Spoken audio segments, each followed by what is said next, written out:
Honorable members, at the suspension, we were debating a compendium of bills. I presume that we are now ready.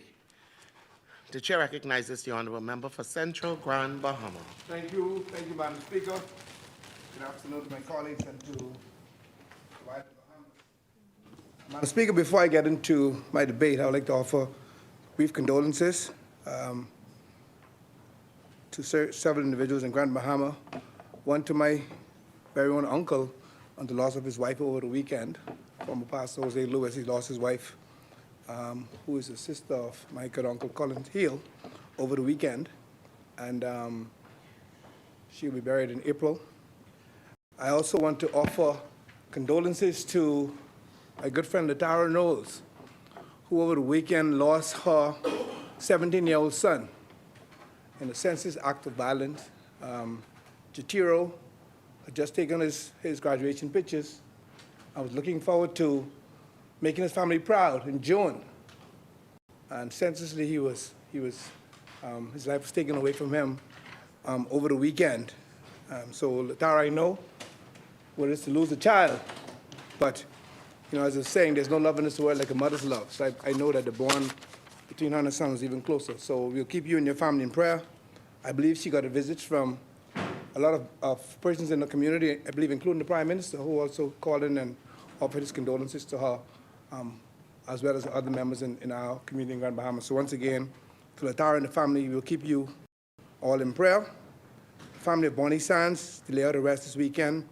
And also my cousins from Williamstown, lost a first cousin, Clara, who will also be funeralized in the coming weeks. Madam Speaker, I rise today to address two pieces of legislation that seeks to formalize the very heartbeat of our nation. The National Junkanoo Authority of the Bahamas Bill 2025, and of course the CAPUS Bill.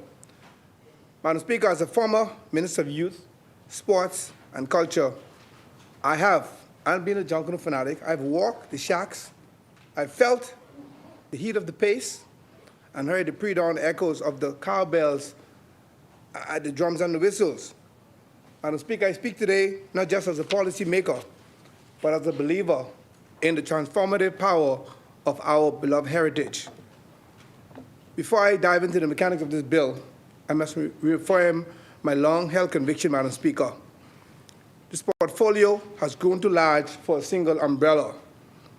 I said I believe in the past, and I do believe now, that the time has indeed come to separate youth and culture in its own ministry, which will also allow sports to thrive as a dedicated ministry and, of course, allow it to thrive as a global industry. Madam Speaker, I believe this from the bottom of my heart, and I'll continue to agitate for the separation of those ministries. Madam Speaker, our culture is indeed our identity. It deserves a seat at the table that is not secondary or that is not shared. I share in this new vision, Madam Speaker, which is a new era of Junkanoo. This bill proposes the establishment of a body corporate, the National Junkanoo Authority, designed to govern, to regulate, and most importantly, to commercialize Junkanoo as a national cultural heritage. It moves us away from the former committee structure towards a professionalized, very important, sustainable, a professional, sustainable, which is very important, future. Madam Speaker, of course, whenever we have situations you have in most of these bills, I like to look for pros and cons and like to point them out. Madam Speaker, with respect to the pros, I'll speak to the institutional stability. By reestablishing a body corporate with perpetual succession, we are now moving Junkanoo away from the whims of political cycles, as was indicated by Garden Hills earlier today. Madam Speaker, the commercialization and IP protection. For the first time, Madam Speaker, we are seriously addressing intellectual property. Clause 10U ensures that the creation of the mind, the music, the patterns, and even the choreography are legally protected and not only protected, but enforced. We are finally treating our artists like the professionals that they are. Madam Speaker, another pro I'll speak to is sustainable funding. The establishment of the National Junkanoo Authority funds allows for diverse revenue stream, which speaks to sustainability, including ticket sales, digital assets, and international grants, reducing the total reliance on the consolidated funds.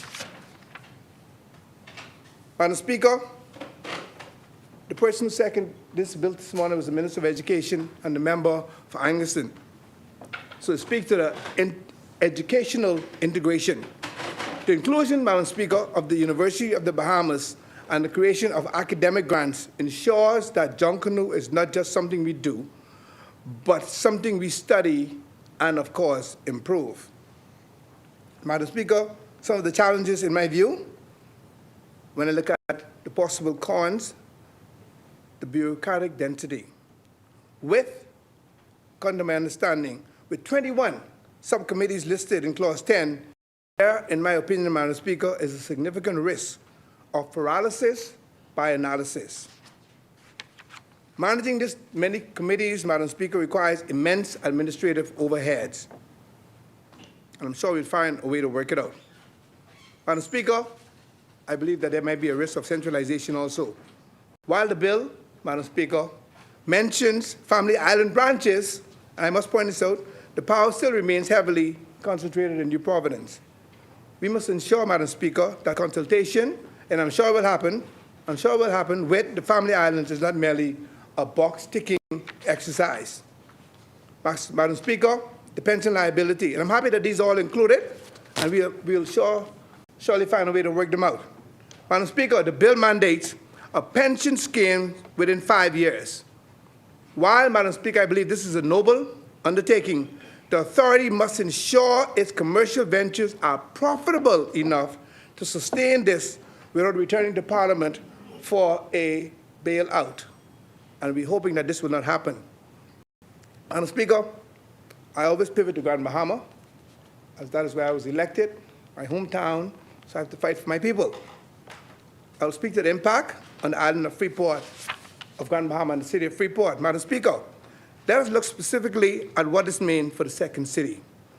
Direct representation is one. The bill explicitly includes the chairman of the Grand Bahama Junkanoo Corporation as a member of the authority.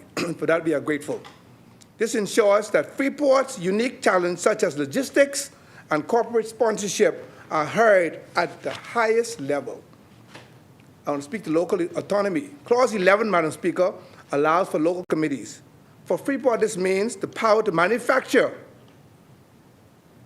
and sell local Junkanoo products and engage in bilateral exchanges with foreign organizations to promote the Grand Bahama product. Madam Speaker, speak to economic diversification. By promoting Junkanoo, Madam Speaker, as a cultural tourism asset, Freeport can develop a year-round Junkanoo season, utilizing the proposed branch offices to manage local sales and brand consistency. Madam Speaker, this bill is a bold step. It recognizes that Junkanoo is more than a parade. Junkanoo is an industry. It provides the managerial and organizational infrastructure we have lacked for decades. This is indeed a very powerful bill that certainly will support at the highest level. However, Madam Speaker, as we move forward, let us remember that the spirit of Junkanoo lives in the shack, not in Parliament, not in the boardroom. The authority must serve the bell ringer, the drummer, and the pacer first. If we can balance this professional structure with the raw passion of our people, we will not only preserve our culture, we will indeed own it.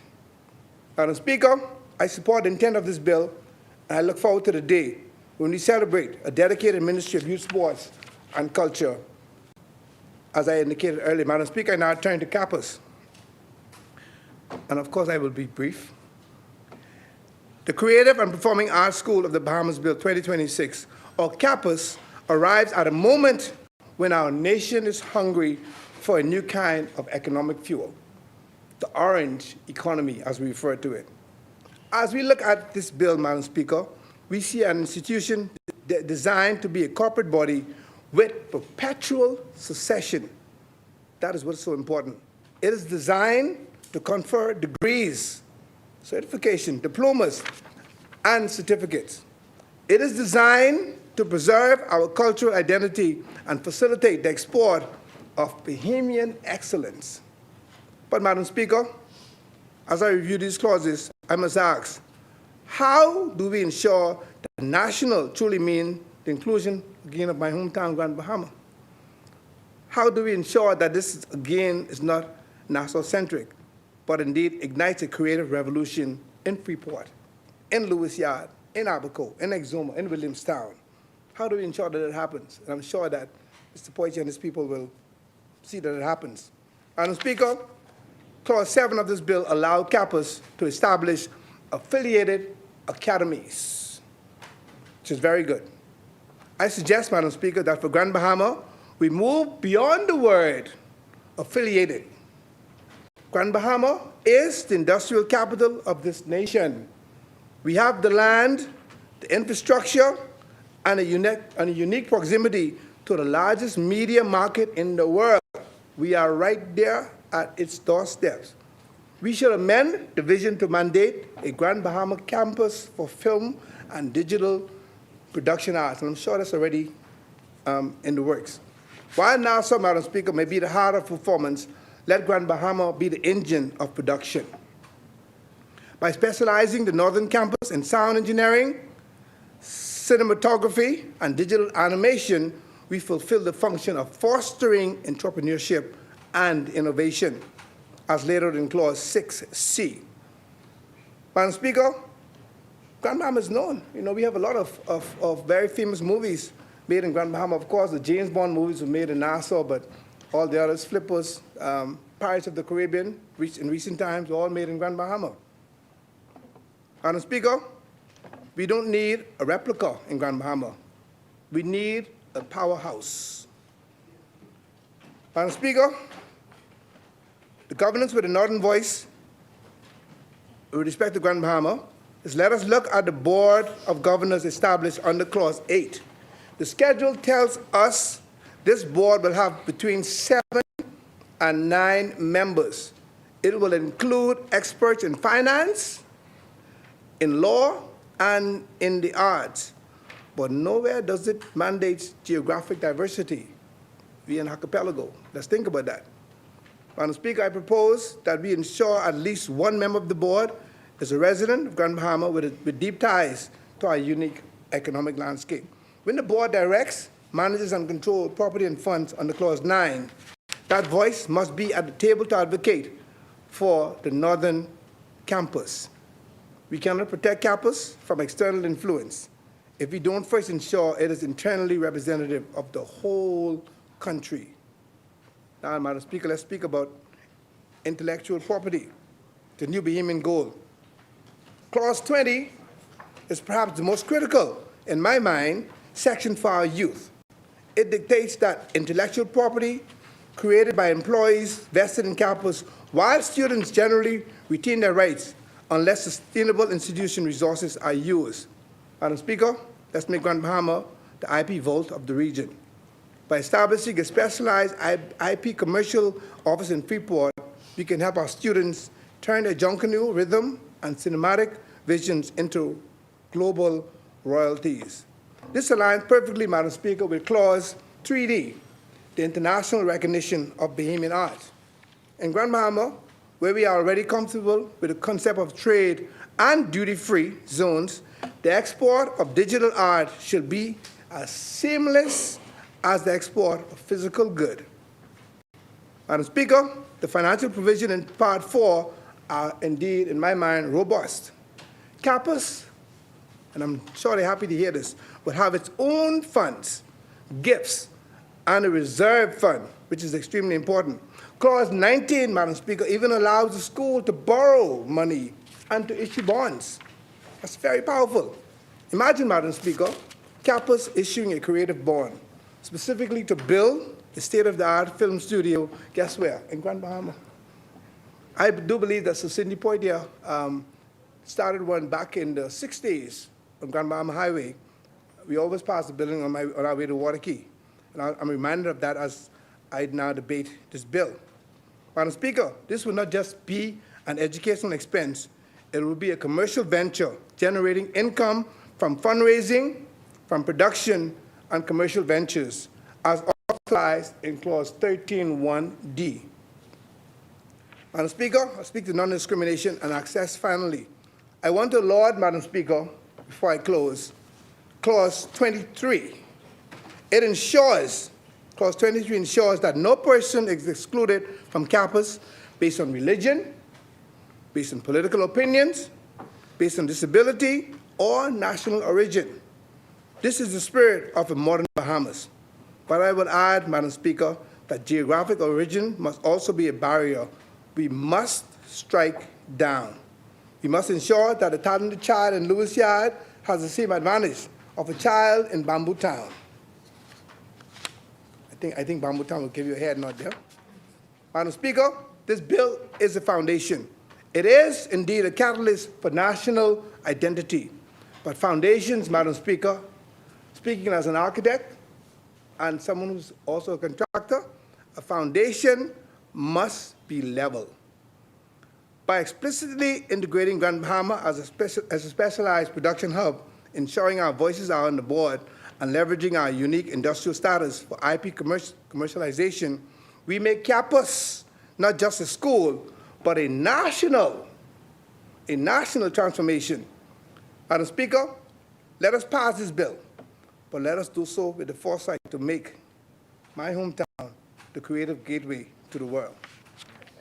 Madam Speaker, I'm prepared to move and support this bill, as indicated earlier.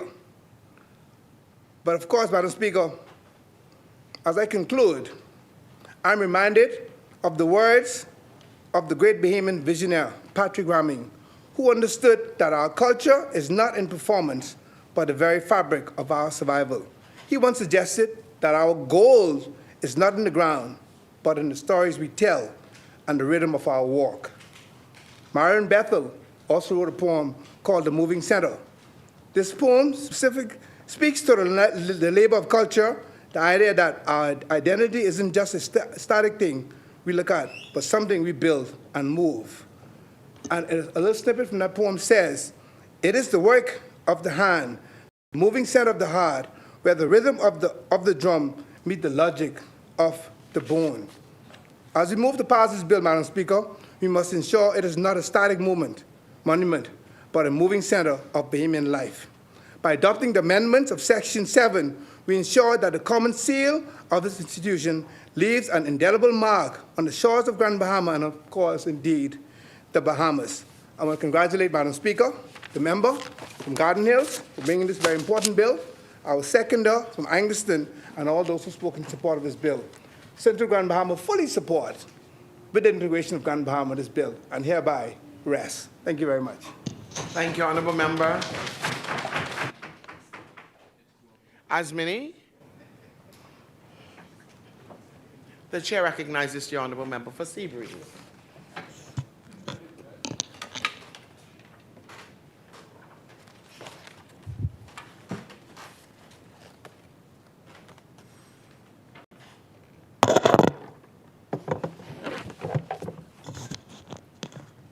Good afternoon, colleagues. Before I begin, I would like to extend a big congratulations to the St. Augustine's College, Big Red Machines, on our victory today at the tracks. Nobody else. Okay. It was 3 days of intense competition. I left earlier today to watch my children run, and the energy in that stadium was absolutely electrifying. Once again, congratulations to all of the athletes who participated. The talent, discipline, and determination on display were truly inspiring. And I look forward to seeing many of you one day competing on the Olympic stage. Layla Marie and Liam Javon, you did well, and Mommy is proud. Thank you. Madam Speaker, it was truly inspiring to watch the students from CAPUS perform this morning. I felt energized, empowered, and fully engaged by the impressive talent and creativity they brought to Bay Street. Their performance was a powerful reminder that the future of our cultural and creative industries is bright. Madam Speaker, today we debate a bill that goes far beyond education.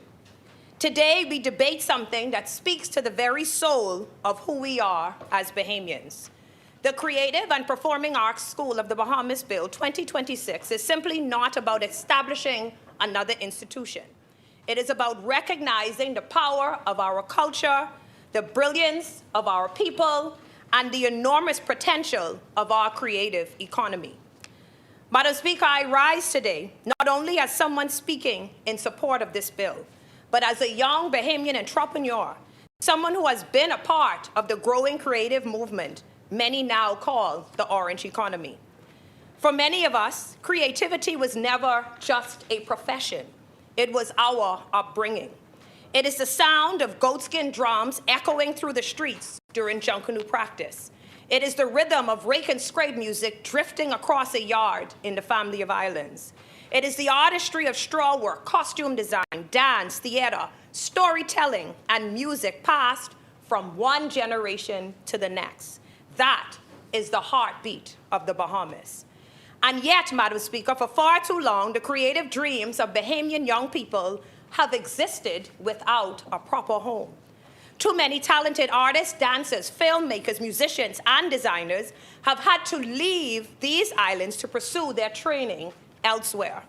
Too many creative careers have been delayed because the pathway simply did not exist here. This bill changes that. This bill tells every young Bahamian creative that their talent matters, that our culture matters, and that the future can be built right here at home. Madam Speaker, while the name speaks to performing arts, the vision must be bigger. As CAPUS grows, it can become a hub for the entire spectrum of the creative arts, not just dance and theater, but film, music production, fashion and costume design, digital media, animation, cultural production, festival design, and many industries that surround the creative economy. This institution can nurture designers who build our Junkanoo costumes, the musicians who create the next generation of Bahamian sound, the filmmakers who tell our stories to the world, the entrepreneurs who transform culture into thriving businesses. Madam Speaker, and let us think even bigger, because within just a few short years, if we do this right, CAPUS can become something even more powerful.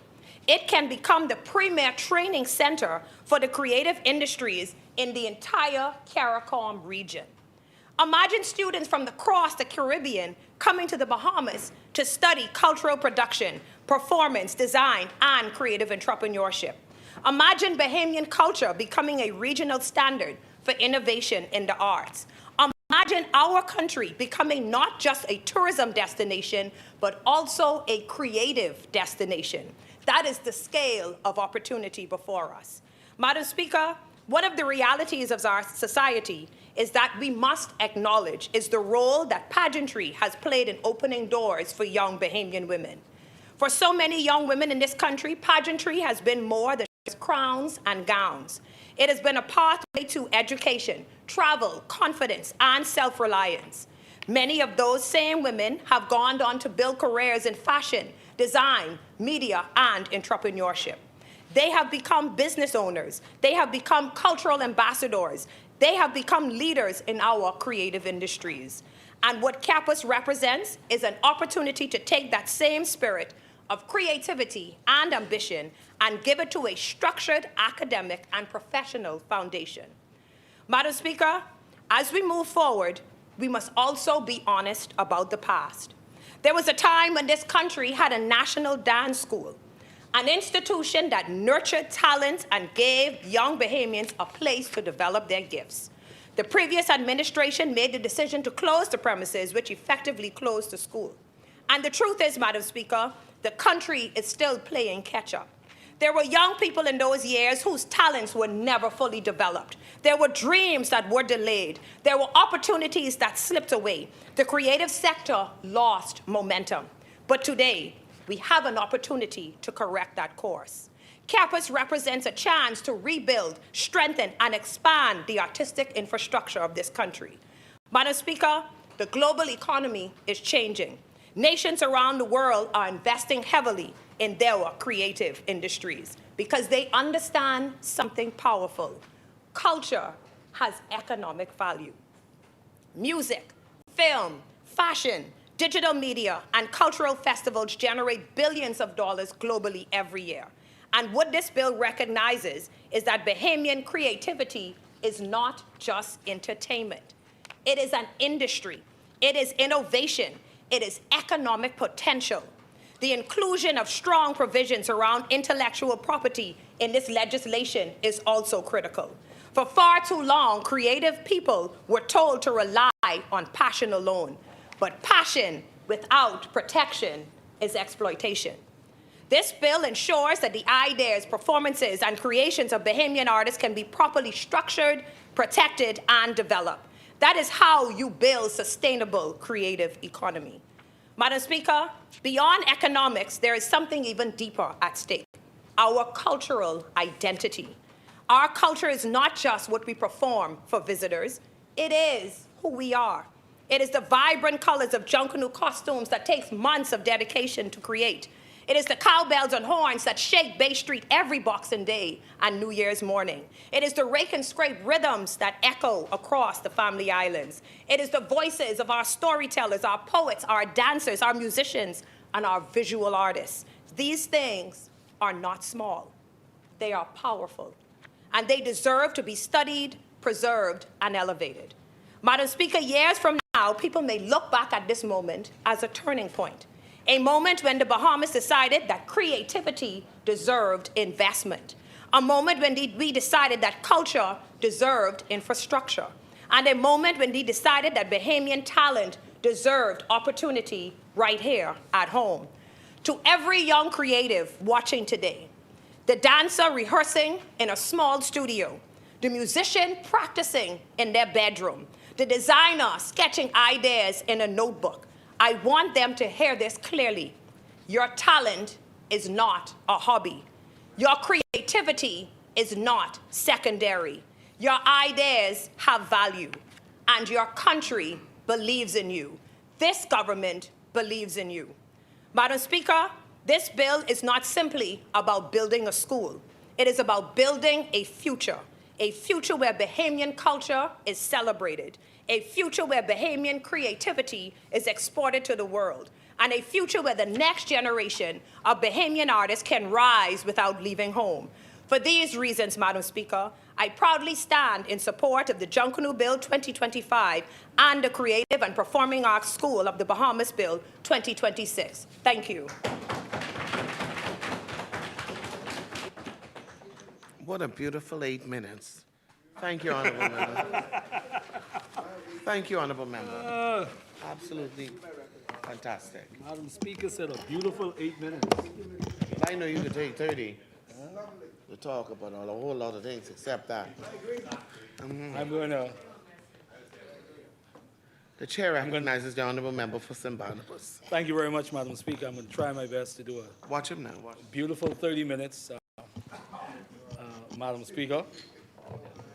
Madam Speaker, I rise on behalf of the great people of the constituency of St. Barnabas. And as I said yesterday, and I'll say every day, just grateful for the honor that I have to have represented them these last 9 years, Madam Speaker. 2017, one time ago, didn't seem so far away, but thank God that he's allowed me to come into 2026, Madam Speaker. Madam Speaker, for me, this is one of those days in terms of as a parliamentarian, and every day that we do this here is important to the development of our country and important for the enrichment of the lives of the Bahamian people. But it's especially the case on these days here that the things that, in my humble opinion, have been taken for granted for such a long time. And I believe, Madam Speaker, many of the things that we've taken for granted are some of the very things that we need most in our country, that we need most for our people, that we need most for the future prospects of our country, Madam Speaker. I've been very fortunate, Madam Speaker, like so many, including other members here, and those who are here in the gallery now, and those who were here earlier, Madam Speaker, to have such a diversity of experiences in my life, even in my short 49 years. I'm grateful for it, Madam Speaker, because it has given me the opportunity to meet persons from all walks of life and to focus and to be impacted by these different experiences as it relates to my development as a Bahamian. As a Bahamian young man, I could still say that I'm young, Madam Speaker. And so this conversation, Madam Speaker, about the orange economy and the creatives in our country, Madam Speaker. Madam Speaker, my undergraduate degree was from a liberal arts university in the state of New Hampshire. And if you know anything about a liberal arts education, one of its focus is on the arts. And so that appreciation in a very formal way in my tertiary experience was invaluable, and it continued to shape me, Madam Speaker. Today, even as we talk about the talent in this country, and I continue to say that this country of ours, is an incubator of talent and purpose. So, you know, you show me a country with 400,000 people that makes the type of impact that we make, not only here, but in other countries around the world. Bahamians are doing big things and help make other countries better, Madam Speaker. I often say too, Madam Speaker, that culture is the soul of a nation. And you know, when somebody does not have a soul, or you can't find the soul of someone, they are empty. Because without culture, then all we are is an archipelago in the Atlantic Ocean, right? That's all we would be without culture. Culture is what distinguishes us. Culture is what says to the world that there's a place called the Commonwealth of the Bahamas, and there's a set of people called Bahamians, and this is what they are all about.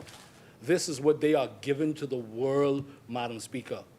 And so this conversation today is so important for us as a people. And as the member for Marco City said, that we support these two bills. So very, very important for the development of our people. My twin daughters, who are now 23, they used to dance at the National Dance School, and I used to take them there every afternoon and just watch the incredible talent that we have in the Commonwealth of the Bahamas. And then they got a very special opportunity to be in the restaging of Sammy Swain at the Dundas. And it was just tremendous just to watch, for me, on a real personal level, to watch my daughters participate in this cultural expression here in our country. And I can remember growing up, and we do need to do more of this, and listening to, you know, Pandora Gibson. It used to be on ZNS, you know, you would watch everything. And really when, you know, 30 years ago, to me, Madam Speaker, there was more of this sense of culture, respect for the arts and the creatives, Madam Speaker.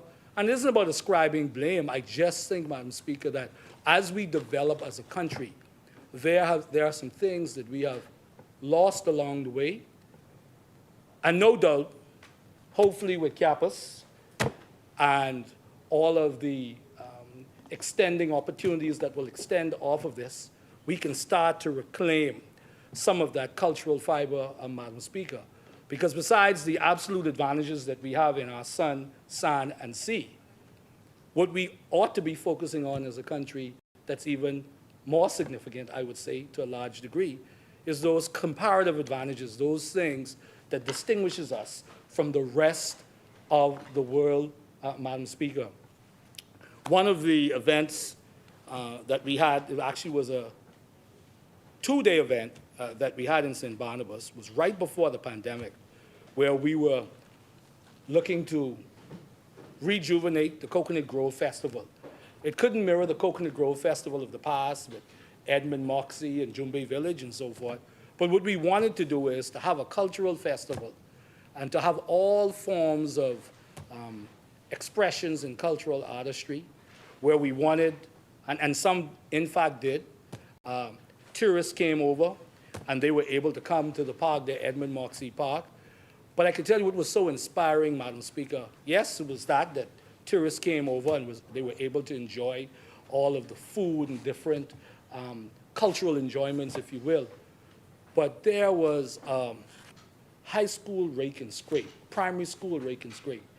And to watch these students scrape that saw, you know, Madam Speaker, it was just wonderful because you knew, as you just watched them for them, they were living and probably couldn't appreciate, which is a good thing, that they were being formed about what it is to be Bahamian, because they were starting at such an early age, Madam Speaker.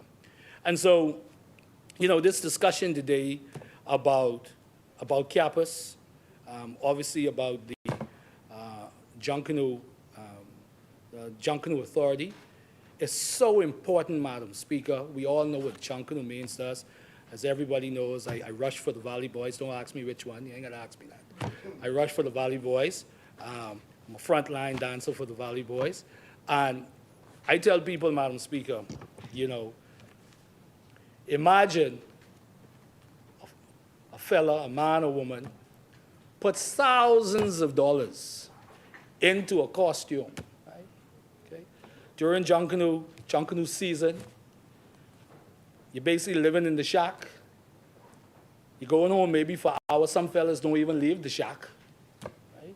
They don't take vacation. They will tell you, and they tell their wives, listen, you all go, I ain't going nowhere, right, Madam Speaker?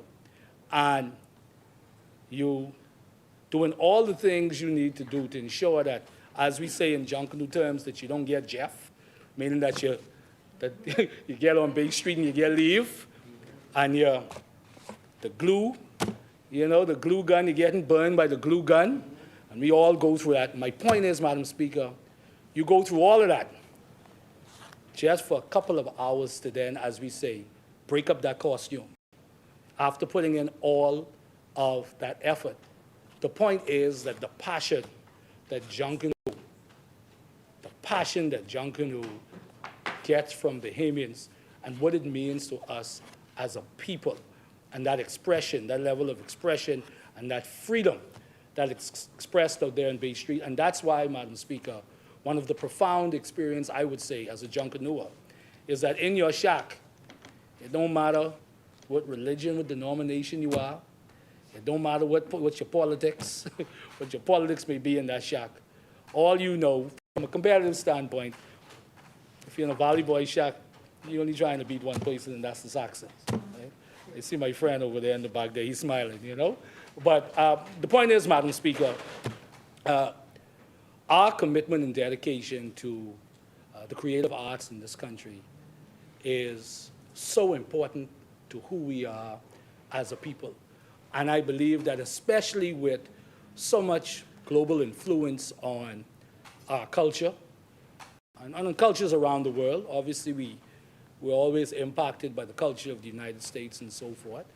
And what I would say, that while, you know, you have no issues with allowing some influences to come in, because we want the ability to influence others and influence other countries and so forth. You know, I have some of my college teammates, because I played college basketball, as many people know, to this day. You know, if we're talking on the phone, they'll say, mother sick. You know, that's something that I took with me on my journey and was able to expose them to some, colloquial terms and so forth that they loved. So there's nothing wrong with exporting your culture, and that's actually very, very important for us to do. And I believe that this important parliamentary exercise today gives us the opportunity to put down a deposit, if you will, a meaningful deposit in the future of our country and the future development of our country as it relates to the orange economy in the Commonwealth of the Bahamas, something that we can be richly proud of, Madam Speaker.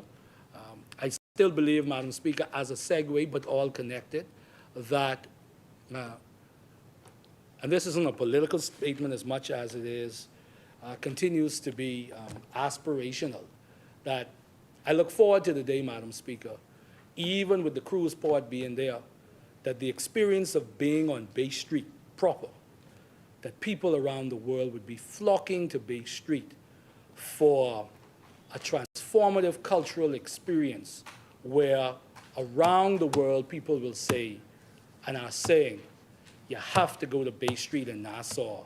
It's an experience out of this world. We are not there yet, Madam Speaker, and that's not assigning any blame. The point is that we are not there yet, but we should be getting to the point where, again, whether it's the cruise port or other experiences that foreign direct investment and investments have brought to the country, there needs to be an equally balanced experience for the visitor to the country, and that's what our culture allows. Because, you'd hear, and during my time in the hospitality industry, persons go, they visit countries for different things. Some people, they come, yes, for the sun, sand, and sea, and they just want to lay in the sun, and that's okay too. Some persons, they come for our botanical gardens because they go all around the world to just visit botanical gardens. Some persons visit our graveyards because they want to see, because they go to different destinations because they want to see who's in the graveyards of these different countries that they go to. But there is no doubt, Madam Speaker, that I believe it also too will assist in a net way, Madam Speaker, with encouraging the cruise ship passengers, but to even encourage the stopover visitors, Madam Speaker, that we're trying to increase because they spend more. They spend about $2,700, and we know that the cruise ship passenger spends about $75. Because if you come on a cruise ship and you're here for the day, what is it as a part of your experience where you're going to say to yourself, you know something, we visited for a day, but we want to come back here for 7 days. We got to come back. There has to be something that has to draw them back. Yes, the weather will do that, but there's no doubt in my mind, Madam Speaker, in my experience in the hospitality industry and in leadership in the hospitality industry in the country for a point in my professional career, that is no doubt that if you give them that experience, if you give them that unique Bahamian experience, Madam Speaker, they are asking for it every day, and it's the thing that will distinguish us, Madam Speaker, to the point where, as I said, they will be clamoring to come here and get on Bay Street to have a real, unique Bahamian experience, Madam Speaker. Madam Speaker, you've often heard me talk about my great-grandmother who was from Snug Corner, Acklands, Madam Speaker. Snug Corner, Acklands. And if it's two things Mama used to make sure of, well, one was from 5 to 6 every morning, she'd wake me up as a 5-year-old and throw the blanket over my head, and we'd pray for an hour. 5 to 6, and then we'd listen to hour, and then we'd listen to Pastor J.J. Stubbs at 6 o'clock on the radio. And back then as a 5-year-old, I said, Mama, why are we praying for an hour? And we got the sheet over our head, and she always used to say, son, as you get older, you're gonna know why we was praying for an hour. And after 9 years in Bahamian politics, I thank God for the prayers, Madam Speaker. But the second thing, Madam Speaker, was she always made sure that you were closely linked and anchored to the Bahamian cultural experience in every way. Because I grew up in a time where if you wanted something sweet to eat, she said, I'm going to do some Benny cake. I'm going to do some peanut cake, Madam Speaker. You know, it was the Johnny cake in the cast iron pan, Madam Speaker. And then she made sure, as I mentioned earlier, you know, the times when you would be exposed to all the culturalists in the country, if you were, like I mentioned, Pandora Gibson, and even had the opportunity, and was very nostalgic, the Lacido Boys, and the storytelling, Madam Speaker. We need more of that in our country, Madam Speaker. And I believe that today's exercise, in particular with this bill on CAPUS, again, it will allow us to continue to entrench a level of cultural awareness, Madam Speaker, that seemed to have been lost over the many decades, Madam Speaker. Had the opportunity, maybe about a year and a half ago, at the Dundas to experience, if I'm not mistaken, it was called the Black Box. The Black Box, it's called Black Box, right? Yeah, and I mean, tremendous experience. And again, as much as it was about having a good evening out with my wife, you know, we just sat there and at different moments were just floored as a reminder of the great talent that we have in this country, Madam Speaker.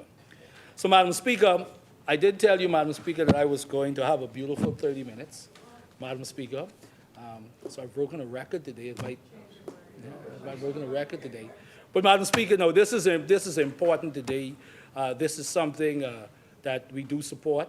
It is something that ought to, as it is, transcend Bahamian politics. Because at the end of the day, Madam Speaker, when life's music stops, when our Creator decides to take us, all we will have, as I teach my children and instill in them, is not the distinctions before and after our names. All we will have is, what have we done, first and foremost, that is pleasing to God and for His will? And, Madam Speaker, what have we done to enrich the lives of each other and the Bahamian people? And I know for me, Madam Speaker, as I'm sure it's the case for all of us here, even those in the gallery, you want it to be said, yes, you want it to be said that you want God to say, well done, and then you want your fellow Bahamians to say, you know something? Boy, you know, when so-and-so was around, things was better. Because that's all you have, ma'am. One day, I want it to be well. If I'm fortunate enough and I get old, they say, Mr. Cartwright, you know, when you were around, thank you because you made things well. That's all you could ask for, Madam Speaker. And so today, to put it simply, this is an opportunity for us to just make things better for our country, make things better for our people. I do believe if it's done right, Madam Speaker, and when I say if it's done right, not speaking about CAPUS specifically, but in terms of this new renaissance, right? Let us embrace a new renaissance in this country, and grab onto some of that nostalgia. And though I am young, I could remember the Drumbeat Club out there by the wharf. Let us, both Bahamians and visitors alike, let us come down Bay Street and you can walk in and have a cultural experience like no other, and to watch artisans and people perform and so forth, Madam Speaker. Right? And though I know that there's some formality to this that will happen, I pray and hope, Madam Speaker, that this spurs a new generation, this generation, but even new generations of Bahamians, Madam Speaker, who for them, it's about ensuring that what it is to be Bahamian through our talents and our gifts, Madam Speaker, and the creativity that we have. Bahamians are some very creative people. very creative people, and I don't say that lightly. I don't even just mean that in a formal sense, Madam Speaker. We are creative people, and now, you know, with the advent of AI and social media and all these different things now, it just gives another opportunity for Bahamians to even be showcase more of their creativity, Madam Speaker. I'm continuously floored, Madam Speaker, whether you watch some of these very dynamic young singers in the country of all genres, you know, just to see the amount of talent we have. And even now, you know, you watch at different events when people sing the national anthem and the way they sing it and the level of pride and the level of talent that we have in this country, Madam Speaker. We have a very rich history, Madam Speaker, very rich history of those who would have contributed to the cultural development of our country. We must continue. I remember a Jewish professor of mine in university. He always used to say, you know, if you want to see what a country values, watch what they put and who they put in a statue, you know? And it is so true. So what we do need to do, Madam Speaker, is continue to work very hard, Madam Speaker, to have symbols that represent who we are as a country, persons of great cultural importance in this country. We need to, you know, put them in bronze and to make sure when you drive around this country, both Bahamian citizens and tourists alike can know what we value as a country and what are those things that will continue to endure and endear, Madam Speaker, as the decades goes on, Madam Speaker. Madam Speaker, as I prepare to wrap up, early this morning, I know there was a number of congratulations given out, and I do thank you, Member for Seabreeze, informing me. I didn't know that the victory came in that early. I thought, you know, usually it's usually by 4 o'clock or so. But I too would like to congratulate my alma mater, our alma mater, Fort Charlotte's alma mater, Kalani too, but he is in here, St. Augustine's College for winning the St. Augustine's Invitational, no, my bad, the BAISS, you know, the BAISS, Madam Speaker. And so I congratulate them, Madam Speaker, and just for the sake of this point, Madam Speaker, I was the second of my family to graduate from St. Augustine's in 1993. And I know the honorable member, Michael, my wife, rest in peace, she was also a graduate of St. Augustine's College.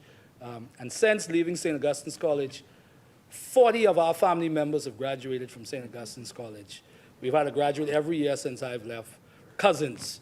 And so the legacy continues to live on, Madam Speaker. I do want to congratulate those who are not here, Kevin Johnson and the C.I. Gibson Rattlers. You know, I'm also a part of the basketball fraternity and really appreciate the work he's been doing with the development of young basketball players in the Commonwealth of the Bahamas. He and the member for Garden Hills coached me a couple seasons in Night League. So grateful too, Madam Speaker, to, yes, the competitive excellence and the achievements that they've made, but truly the work that he's doing with the development of young men, because we know what sports can do and what sports has done and continues to do for the young people of this country, Madam Speaker. The Junkanoo bill that we're also discussing today, anything that adds, again, to the upliftment, the enhancement of Junkanoo, whether structurally or creatively, or in its presentation and its production, Madam Speaker, is important. That's the way that we ensure that Junkanoo continues to thrive, Madam Speaker, and continues to exist in our psyche and in our hearts and in our minds, Madam Speaker, in a way that will continue to uplift us as a people and to transform us in a way that each of us, both those who spectate and those who participate in Junkanoo and what it means to us as Bahamians, Madam Speaker. And so, Madam Speaker, with that, St. Barnabas fully supports these bills, Madam Speaker. May God continue to bless the Commonwealth of the Bahamas, Madam Speaker. And this debate today is even more important, Madam Speaker, as we prepare for a general election. Because in the battle of politics, Madam Speaker, it is so important for us to also keep focus on the things that fundamentally bring us together, which is the talent and the purpose, the creativity, Madam Speaker, and the God-given purpose of the Bahamian people. I thank you, Madam Speaker. Thank you very much.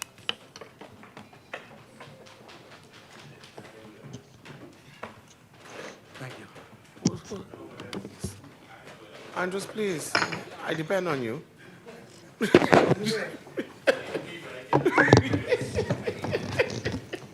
Thank you, Honourable Member. Asmini, the Chair recognizes the Honourable Member for Nassau Village.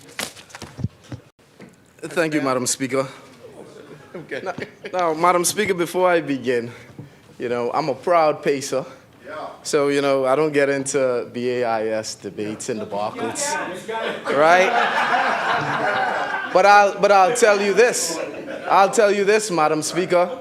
There was something called nationals in athletics, right? And it separates the men from the not so men, Madam Speaker. And that was the epitome of where your big athletes went to go. You only could brag after you won at nationals against everybody in the Commonwealth of the Bahamas. I'm sure my friend from Central could speak about that. I remember flying to Grand Bahama just to compete with the best of the best, Madam Speaker. But it has been discontinued, and it's something that I think should return before members start to brag about their alma maters and how many times they've won. You get me, Madam Speaker? There's two sets of people. All right, Madam Speaker. So if you're safeguarded in a particular environment, then of course you can brag in that environment, Madam Speaker. But anyway, Madam Speaker, to the crux of the matter. When I read the two bills at hand, Madam Speaker, I had fun. Madam Speaker, as I read these two bills, the only thing that came to my mind and that echoed in me was music. Music. Music. Madam Speaker, the only thing I saw was a play by Mr. H. Fowler, The Devil Made Me Do It, or another Bahamian play, Here Comes Trouble. Madam Speaker, these are Bahamian productions that normally are held over Atlantis. And to really speak about the CAPUS Bill 2026 and to speak about the Junkanoo Authority Bill, you have to really be involved in both aspects.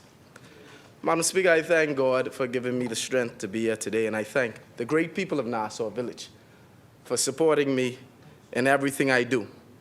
But I stand before this House not only as a member, a proud member of the Nassau Village community, but as a young creative, Madam Speaker. I remember graduating when we would sing, I Believe I Could Fly. I couldn't sing, Madam Speaker, but I had a tune in my heart. You get me? And it's fine to see that now you can develop that. Bahamians will go forward to develop that. Madam Speaker, there's a small group, a big group. I call them the Red Line Soldiers. My group, my constituency group, that continues to push forward and continues to represent true Bahamian culture, Madam Speaker. Now, I had to give them a shout out. I have to give them a shout out because they not only engage in what I believe it truly means to be Bahamian, the grassroots festival, the grassroots groups with little support to this point, but still pushing forward the agenda of what it means to be Bahamian and our culture.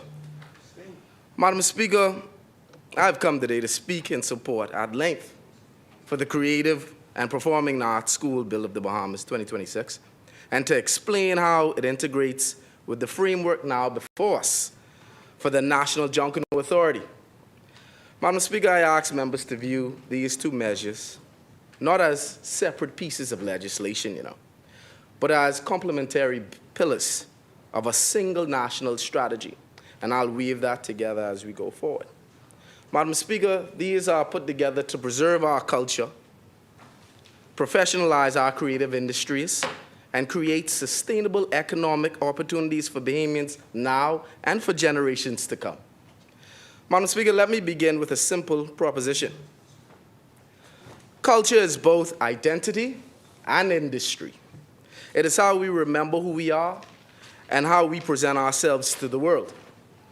It is a story and a song, Madam Speaker, costumes, rhythms, and movement. It is the craftsmanship of a float that sweeps over the dance floor, Madam Speaker, the exacting hands forming hard work and handwork of a seamstress. But Madam Speaker, for yet too long, those two faces of culture, its public good and its economic potential, have been treated separately. The bills before us today change that, Madam Speaker. The Creative and Performing Arts Bill, or CAPUS, legislates an institution whose objective plainly states to provide a tertiary level education, technical training in the creative and performing production arts, and to assess and confer awards, to develop and promote our cultural identity, and crucially, to facilitate the export and international recognition of Bahamian creative work, Madam Speaker. CAPUS is education plus enterprise. CAPUS creates the conditions for talent to be nurtured and for cultural production to be sustainable. Madam Speaker, as I delved into the CAPUS bill initially, and I came to Clause 6, it gives CAPUS a broad functional mandate, Madam Speaker, to not only create, but commission and produce cultural works. Madam Speaker, it will undertake research and development in the creative arts to foster entrepreneurship and innovation within the creative economy, to establish partnerships both local and international, to act as a repository, Madam Speaker, for creative work, and to support student well-being and career transitions. Madam Speaker, these are not abstract.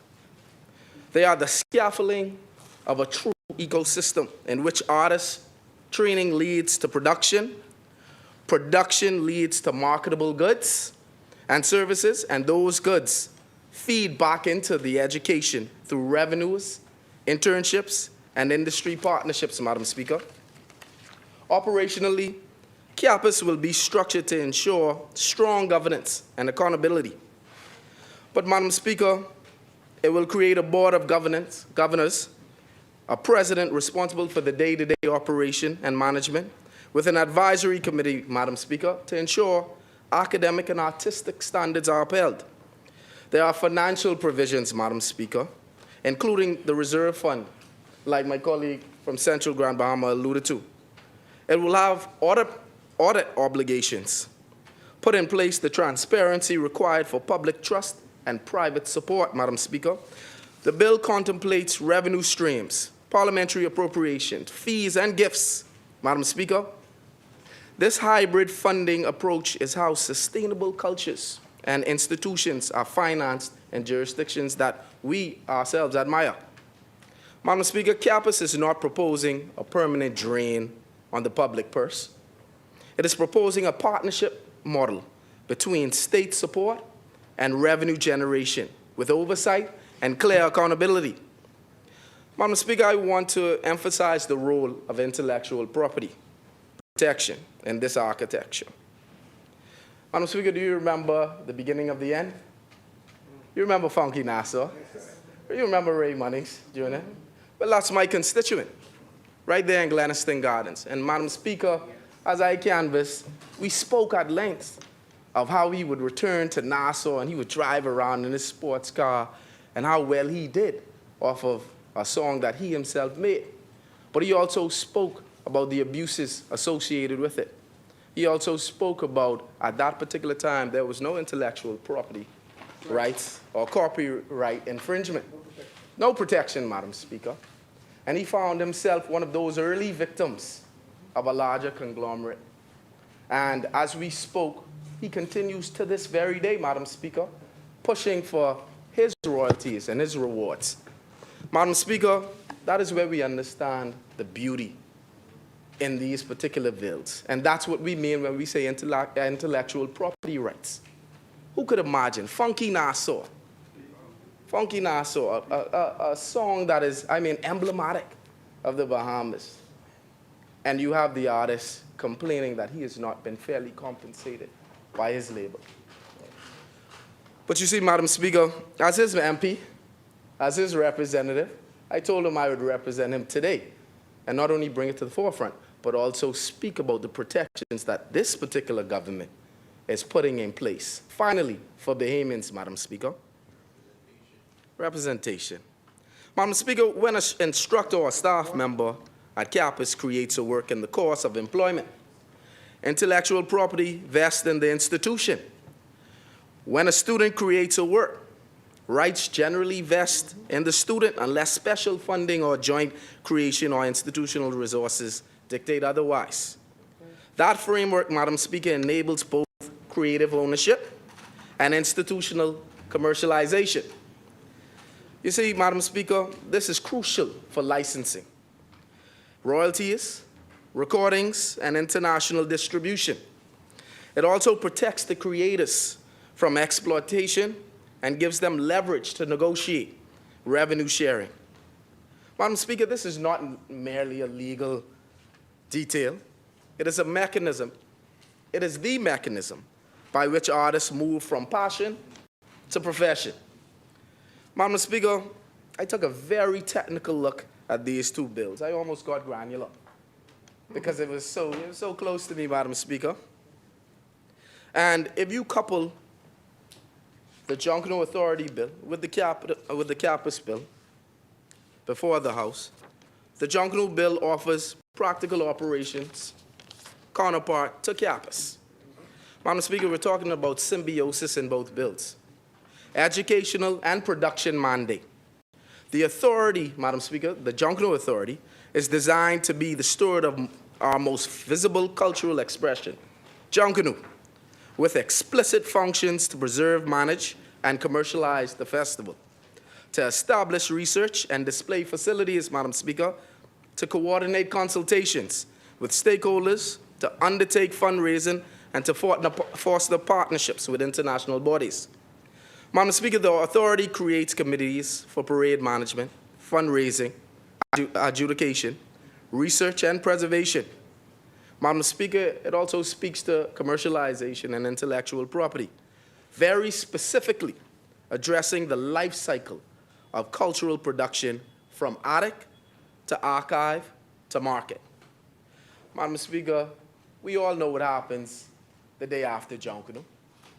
We have millions of dollars laying on the side of the road, right? Not put in a museum, not cataloged in any specific way, just discarded, Madam Speaker. I went to Dubai in 2020, for Expo 2020, and we could not conceptualize how to get these pieces of Bahamian culture to an international market, but also to protect it, Madam Speaker.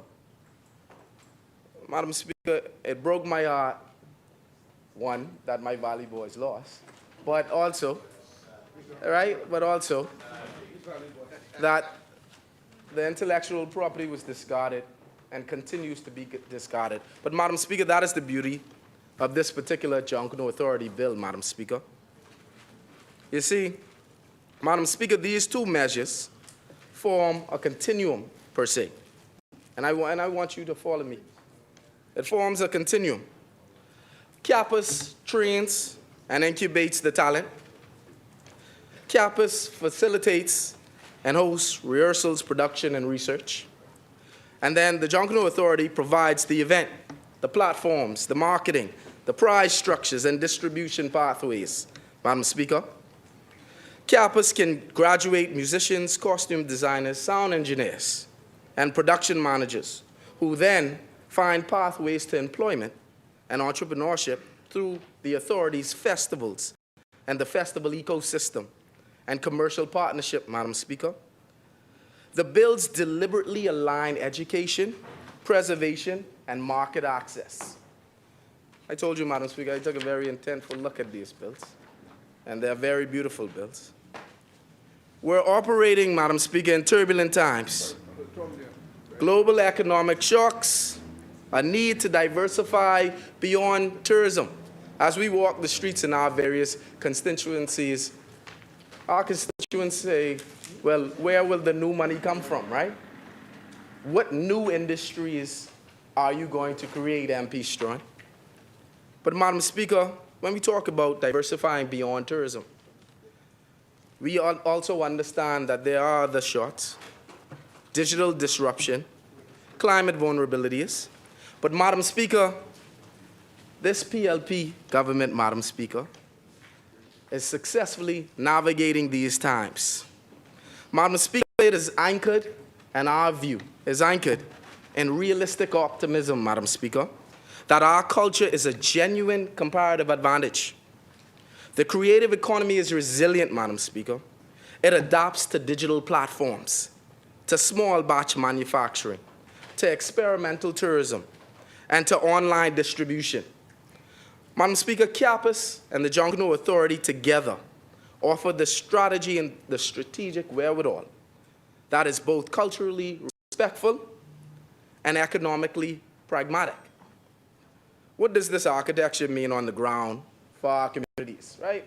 When I walk on Alexandria Boulevard, they ask me, MP Strawn, Mali, what all of this means?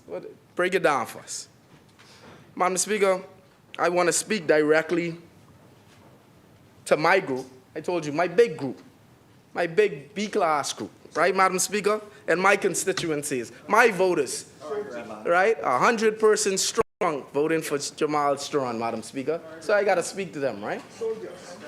Madam Speaker, the Red Line soldiers, and I do so briefly, and I will follow, of course, with broader implications as we go forward. The Red Line soldiers are a proud product, a proud Junkanoo group with deep roots in Soldier Road, Nassau Village constituency, right there on the main Soldier Road, right next to, Sugar Kid Bow. Madam Speaker, for them, this bill means practical access to seed grants, loans for shacks or storage space, formal training in music, choreography, and costume production through CAPUS, Madam Speaker, and legal protection for their designs and music through the authority's Intellectual Property Committee and CAPUS Intellectual Property Framework.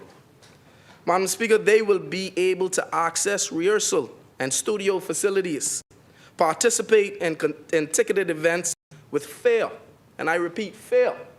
They gotta stay fair, Madam Speaker. Fair revenue sharing, and receive recognition and awards that raise their own profile, Madam Speaker. Madam Speaker, for a community truth, these are the tools that convert tradition into sustainable livelihoods. Madam Speaker, these Junkanooers, they give all of their money to producing a product over the years. And I mean, they spend thousands and thousands of dollars, Madam Speaker, and they do it for the sake of culture. That's why I started off the debate by saying when I read these bills, the only thing I could hear is music, music. You see, Madam Speaker? Now, let me expand to the broader and direct benefits across the country in more detail, Madam Speaker, so members could feel and see the full picture of impact. Madam Speaker, one, firstly, the workforce development and youth opportunity. CAPUS mandate to provide extracurriculum programs and career pathways mean that young Bahamians can learn technical skills, Madam Speaker, sound engineering, stage management, costume technology, music production, that they will more than likely become directly employable. This is not simply about cultivating artists, Madam Speaker, for artists' sake. It is about creating a pipeline into jobs, live events, media production, cultural tourism, education, and creative entrepreneurship, Madam Speaker. The bills create apprenticeships, scholarships, and internships, practical routes from students to be paid practitioners. Madam Speaker, that's what it's all about. We speak about economic diversification and export potential, Madam Speaker, creative goods and services, recorded music, curated festivals, licensed merchandise, and most of the young people in my constituency ask me, where's the merch? Where's the paraphernalia? If you don't give a shirt, you know you're in problem. Madam Speaker, we speak more broadly about billion-dollar industries, Carnival, Junkanoo Carnival, and my sister from Seabreeze knows about Carnival, right? I was a masquerade in and another life. You see, Madam Speaker, together they will position, that's CAPUS and the Junkanoo Authority, they will position Bahamian creatives for regional and global markets. Madam Speaker, these bills represent preservation, research, and cultural memory.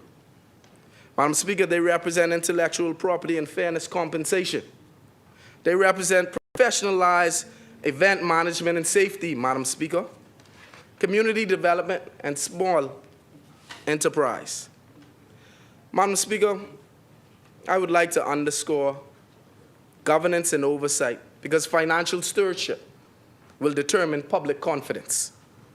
CAPUS is required audited accounts, Madam Speaker, budget submissions and annual reports to be laid before this very House, before this very Parliament, Madam Speaker. The authority's accounts are likewise subject to audit by the Auditor General. Borrowing powers are controlled and require ministerial consent. These checks are crucial to ensuring that the institutions are managed reasonably and deliver public value, Madam Speaker. We must also be intentional about inclusion.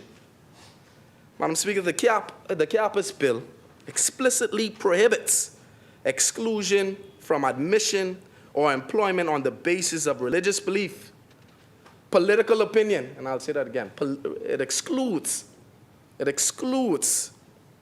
refusal based on religious beliefs, political opinions, sexual orientation, disability, age, race, ethnicity, national origin, Madam Speaker, or gender. That is important, Madam Speaker. These are important principles. These institutions must be open and fair to all Bahamians, Madam Speaker. The authority's structure with the local and family island committees likewise ensures geographic inclusion, Madam Speaker, so that the benefits do not remain confined to New Providence, but are also available to my cousins in Gators Kid Island, Madam Speaker. And I don't know if you know Gators Kid Island. There's a little settlement right there. You see, Madam Speaker, before I close, no, not that one. Madam Speaker, before I close, I would like to place this legislation in a broader cultural context and offer a thought from a noted voice in arts, Madam Speaker, renowned jazz musician and educator, Wynton Marsalis. I don't know if a person's listening to jazz. You know Wynton, man. You know Wynton? Madam Speaker, he has observed that art is the highest form of hope. And I repeat, Winston Marsalis says, art is the highest form of hope. That the sentiment resonates with me today, Madam Speaker. CAPUS and the National Junkanoo Authority are not merely administrative constructs.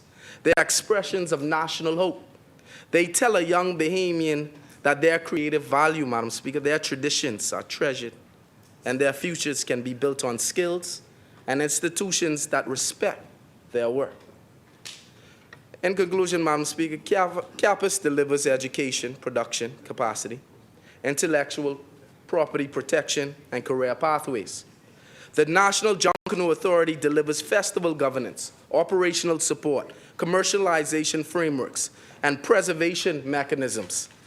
For my constituents, my dear Nassau villagers, including my Big B group, Red Lion Eagle Soldiers, These are practical tools to professionalize craft, to earn fair compensation, and to turn culture excellence into community prosperity.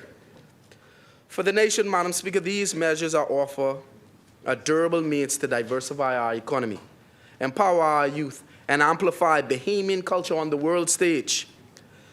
Madam Speaker, let us give our artists, our cultural workers, and our communities the institution that they deserve. Let us, as a parliament, build a scaffolding for hope, Madam Speaker, for sustainable livelihoods, for cultural pride, and for national resilience, Madam Speaker. And I take great pride on behalf of the rapper in Taylor Street, the liturgical dancer in Hope Gardens, and the entire Big B group, Red Lion Acres Soldiers and Red Lion Acres. On their behalf, Madam Speaker, and each and every Nassau villager, I support these two bills. Thank you.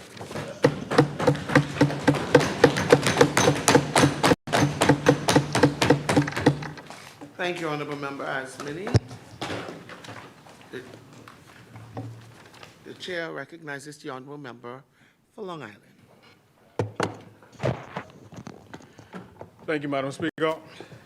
Madam Speaker, I rise on behalf of the hard-working people of Long Island who have given me the great pleasure of being here to stand in their stead and to represent their concerns and their interests in this place.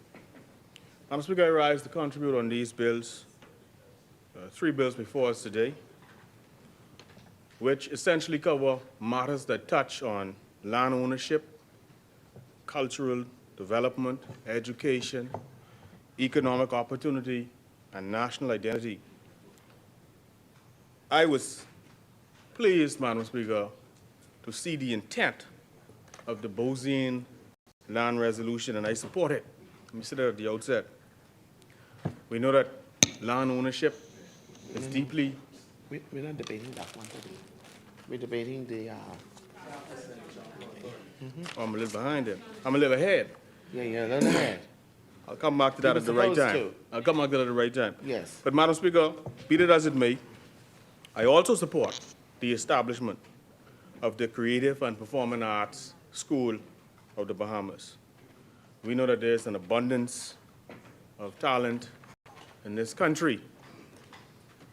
We know that throughout these islands, we have persons who are some of the best singers, dancers, guitarists, drummers in this region, perhaps in this hemisphere, perhaps in the world. We have some of the most creative people in the Bahamas. And you could just look on social media, Madam Speaker, and see some of the talent of our people. Madam Speaker, I support the establishment of the Creative and Performing Arts School, as I said. And as someone who has been an educator, and you know, when you've been an educator, you'll always be. Someone who has interacted with children, having taught at L.W. Young, S.C. McPherson, and then for a short stint at COB, I appreciate the talent of our people. I understand also the transformative power of education, particularly technical and specialized education. Madam Speaker, not every young Bahamian will pursue traditional academic pathways. Many possess extraordinary talent in music and theater, and dance, production, visual arts, digital media, and cultural performance. I've been to several plays, Madam Speaker, and has participated in plays, but one of the more memorable plays that I participated in was when I was at the Eugene Depute Law School. And every Christmas we would have this talent show. And I remember this play that I was in where I was former Prime Minister Perry Christie.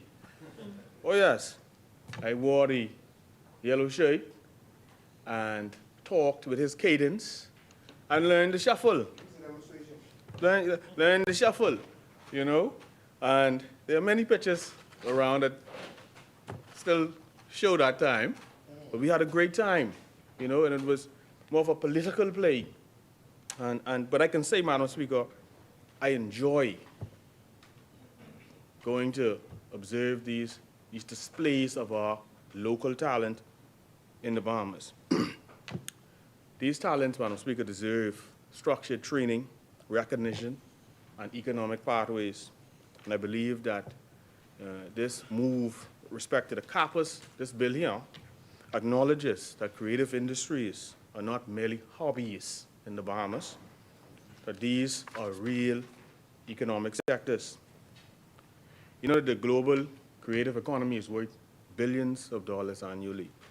And we often see Tyler Perry and other producers and directors coming to the Bahamas to shoot movies and shows and so on. But for too long, Madam Speaker, the Bahamas has relied heavily on merely a narrow economic base.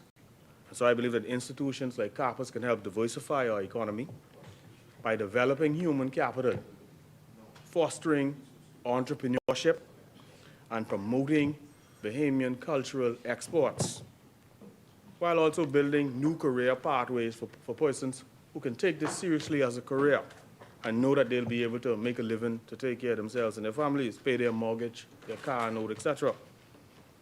Cultural identity and economic opportunity should not be seen as separate objectives. Madam Speaker, one critical issue that must be considered with respect to CAPUS is access for students from the family islands. You know, I'm a family island boy, so I always have to speak on our family island people having the ability to participate, same as Nassau. You know, institutions are often created in New Providence, and more often than not, opportunities are often concentrated in New Providence. And so we want to ensure that CAPUS will actively recruit students from our family islands, that scholarships or scholarship support will be available, that there be outreach programs conducted in islands such as Long Island, and maybe even satellite training initiatives could be considered.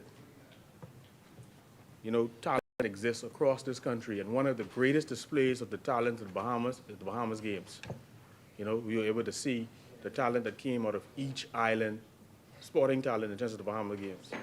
And I believe that same thing can be seen as relates to the creative and the arts industry. Madam Speaker, a young musician in Long Island or Cat Island or in Nagua should have the same opportunity to develop their craft as a student in Nassau, and that is my belief. Madam Speaker, it's also important to ask about, you know, what the tuition levels would be. Will there be financial assistance? And how will economically disadvantaged students access such an institution? Educational policy must always consider equity. And if the creative sector is to be developed nationally, access must not be a barrier.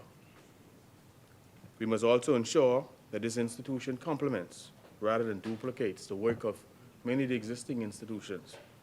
You know, so there must be strategic coordination between the University of the Bahamas, BTVI, and the various cultural agencies and authorities and so on we have in the country.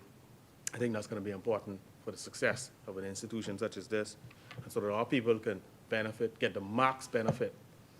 Madam Speaker, I believe this initiative has the potential to nurture talent, to strengthen our national identity. You know, I've been to places like Jamaica, and you see how strong these folks believe and support and embrace their national identity. You know, they'll go on a plane to the U.S. and they ain't changing their accent for nobody. You know, their music is #1 in their country. Their food, #1 in their country. I mean, I was surprised to see the things that they produce, chips and so many different items, you know?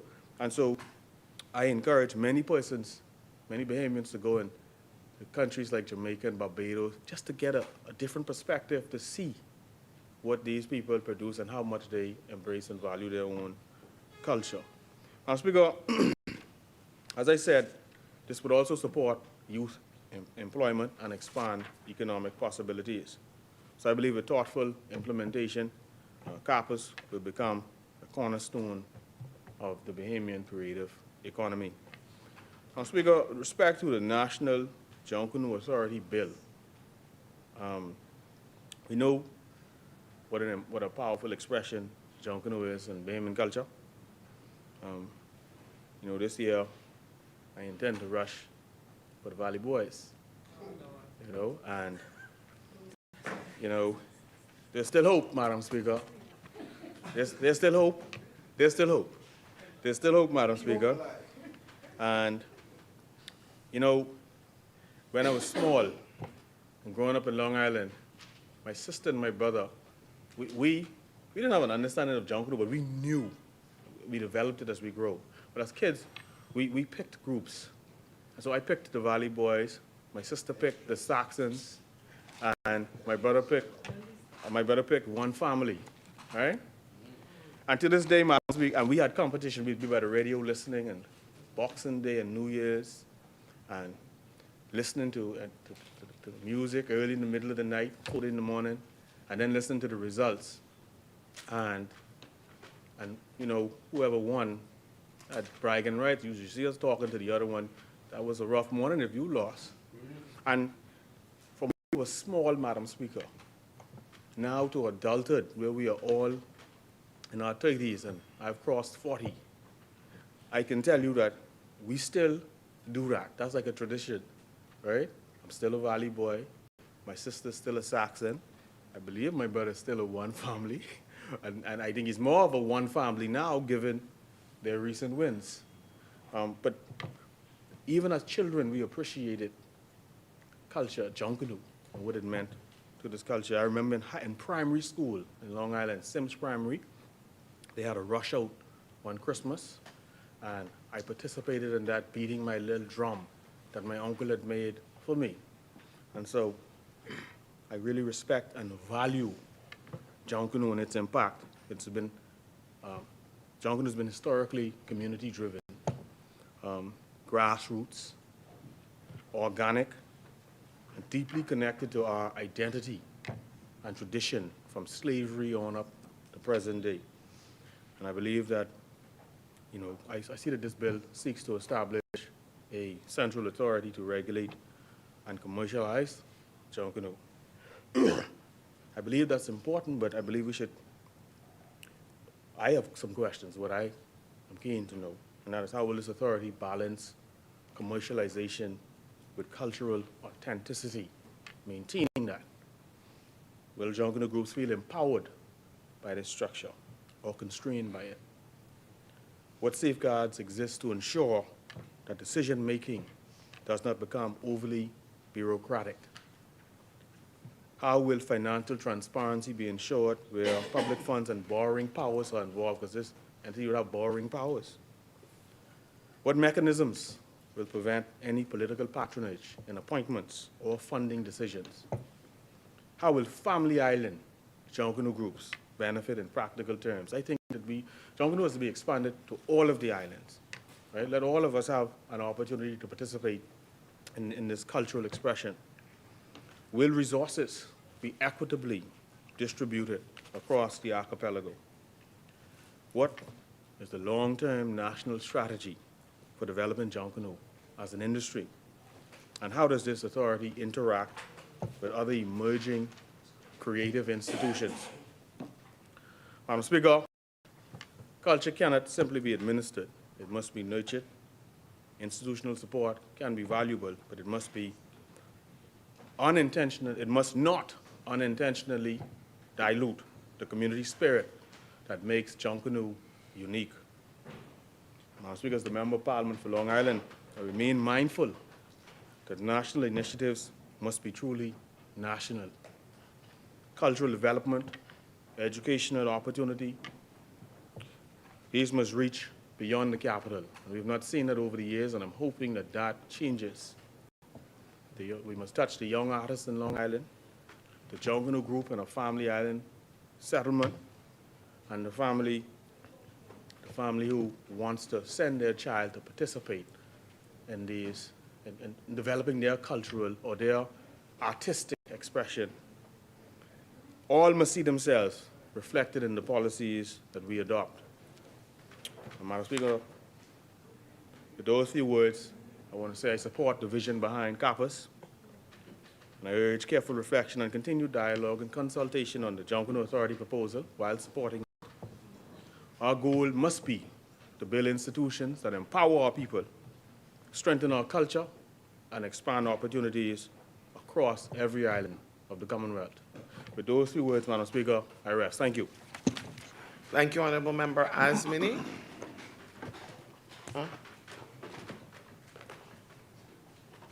The chair recognizes the Honorable Member for Yamagra.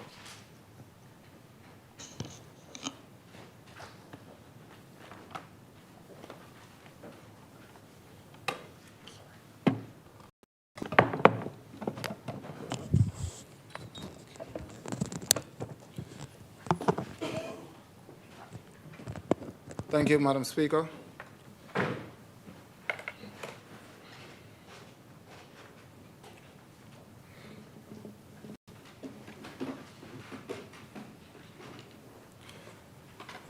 Madam Speaker, I rise today on behalf of the good people of Yamacraw, whose strength I rely on, and I am honored and privileged to be here as God has seen it fit to put it in their heart to trust in me and have me represent such a dynamic constituency.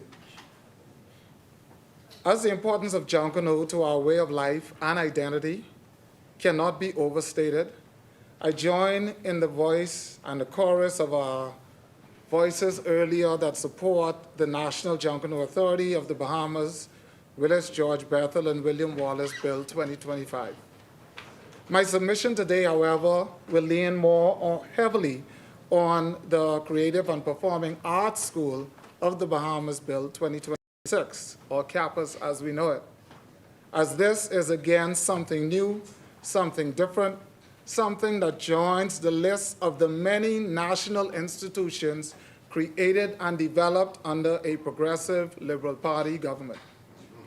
I contribute to this bill not merely as a matter of cultural pride, though pride is certainly due, but as a matter of national development, human capital, and economic strategy. Madam Speaker, this bill asks a simple but profound question.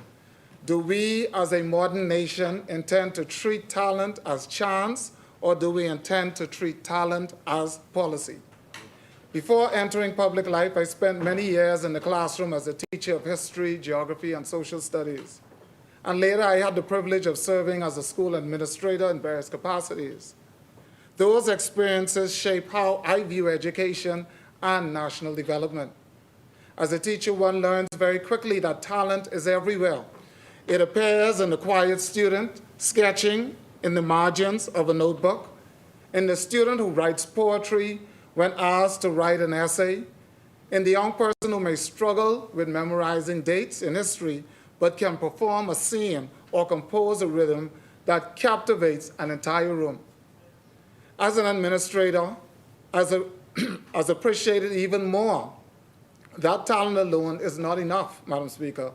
Talent requires structure, mentorship, and institutions if it is to flourish and translate into real opportunity. That is precisely what this bill seeks to provide. For too long, we have celebrated our artists after the fact, after the song has traveled, after the dancer has departed, after the playwright has struggled, after the cultural worker has given everything and received too little credit or too little certainty to return. This bill says, let us stop relying on improvisation. Let us build institution. I repeat, this bill says, let us stop relying on improvisation and let us build institution. This bill is precisely the kind of, presents precisely the kind of sector where youth can enter with skill, discipline, and confidence, if and only if the nation builds the pathway. Madam Speaker, youth unemployment remains one of the most important economic challenges facing modern economies everywhere, including our own. And this reality reinforces the importance of building diverse pathways through which young people can develop skills and enter the workforce.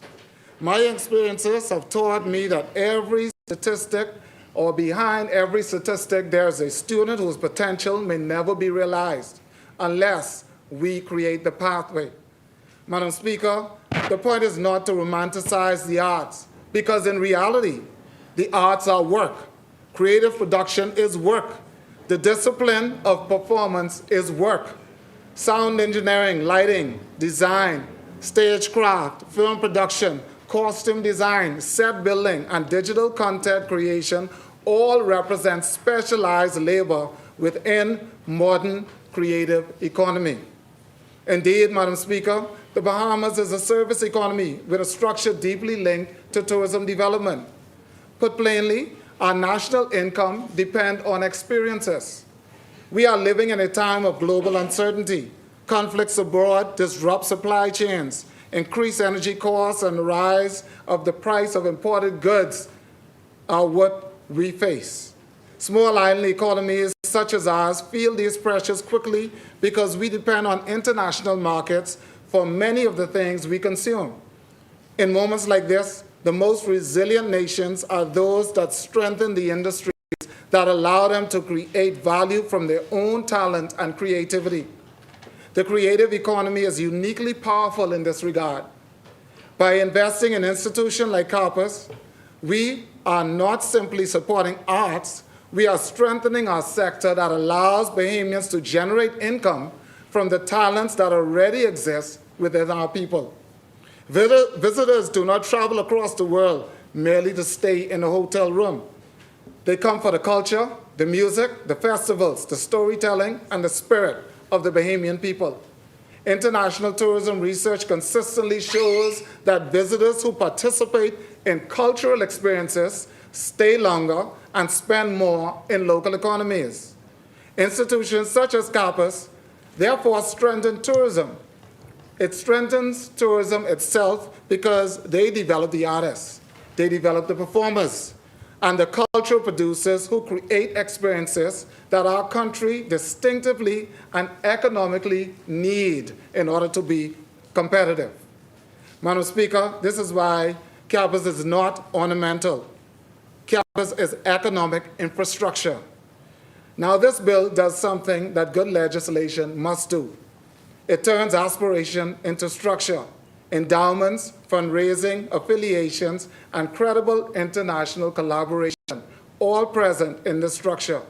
The bill also makes clear that CAPUS is not merely a training center, but a tertiary institution with the authority to assess and confer degrees, diplomas, certificates, and other approved awards, thereby giving Bahamian talent not only training, but recognized credentials that can open doors locally, regionally, and internationally. In other words, CAPUS is not envisioned as a closed conservator for a privileged few, but as a national platform connecting education, production, and public engagement. Madam Speaker, I believe that institutions succeed or fail not on ambition alone, but on governance, and this is good governance. Therefore, the oversight of an established board of governors with strategic oversight provides institutional independence and protection from improper influence. Madam Speaker, the bill also includes explicit protections of rights. The bill also includes explicit protection of rights and non-discrimination. Can I get some water, please? So, thanks. Pardon me, Madam. We know that talent is distributed widely across our islands, communities, and backgrounds. Therefore, opportunities must be distributed just as widely. Madam Speaker, at a moment when the Bahamas has recently modernized its intellectual property framework, intellectual property is national security for our creators, and this bill proposes a balanced approach between the creator and the institution. Thank you. Madam Speaker,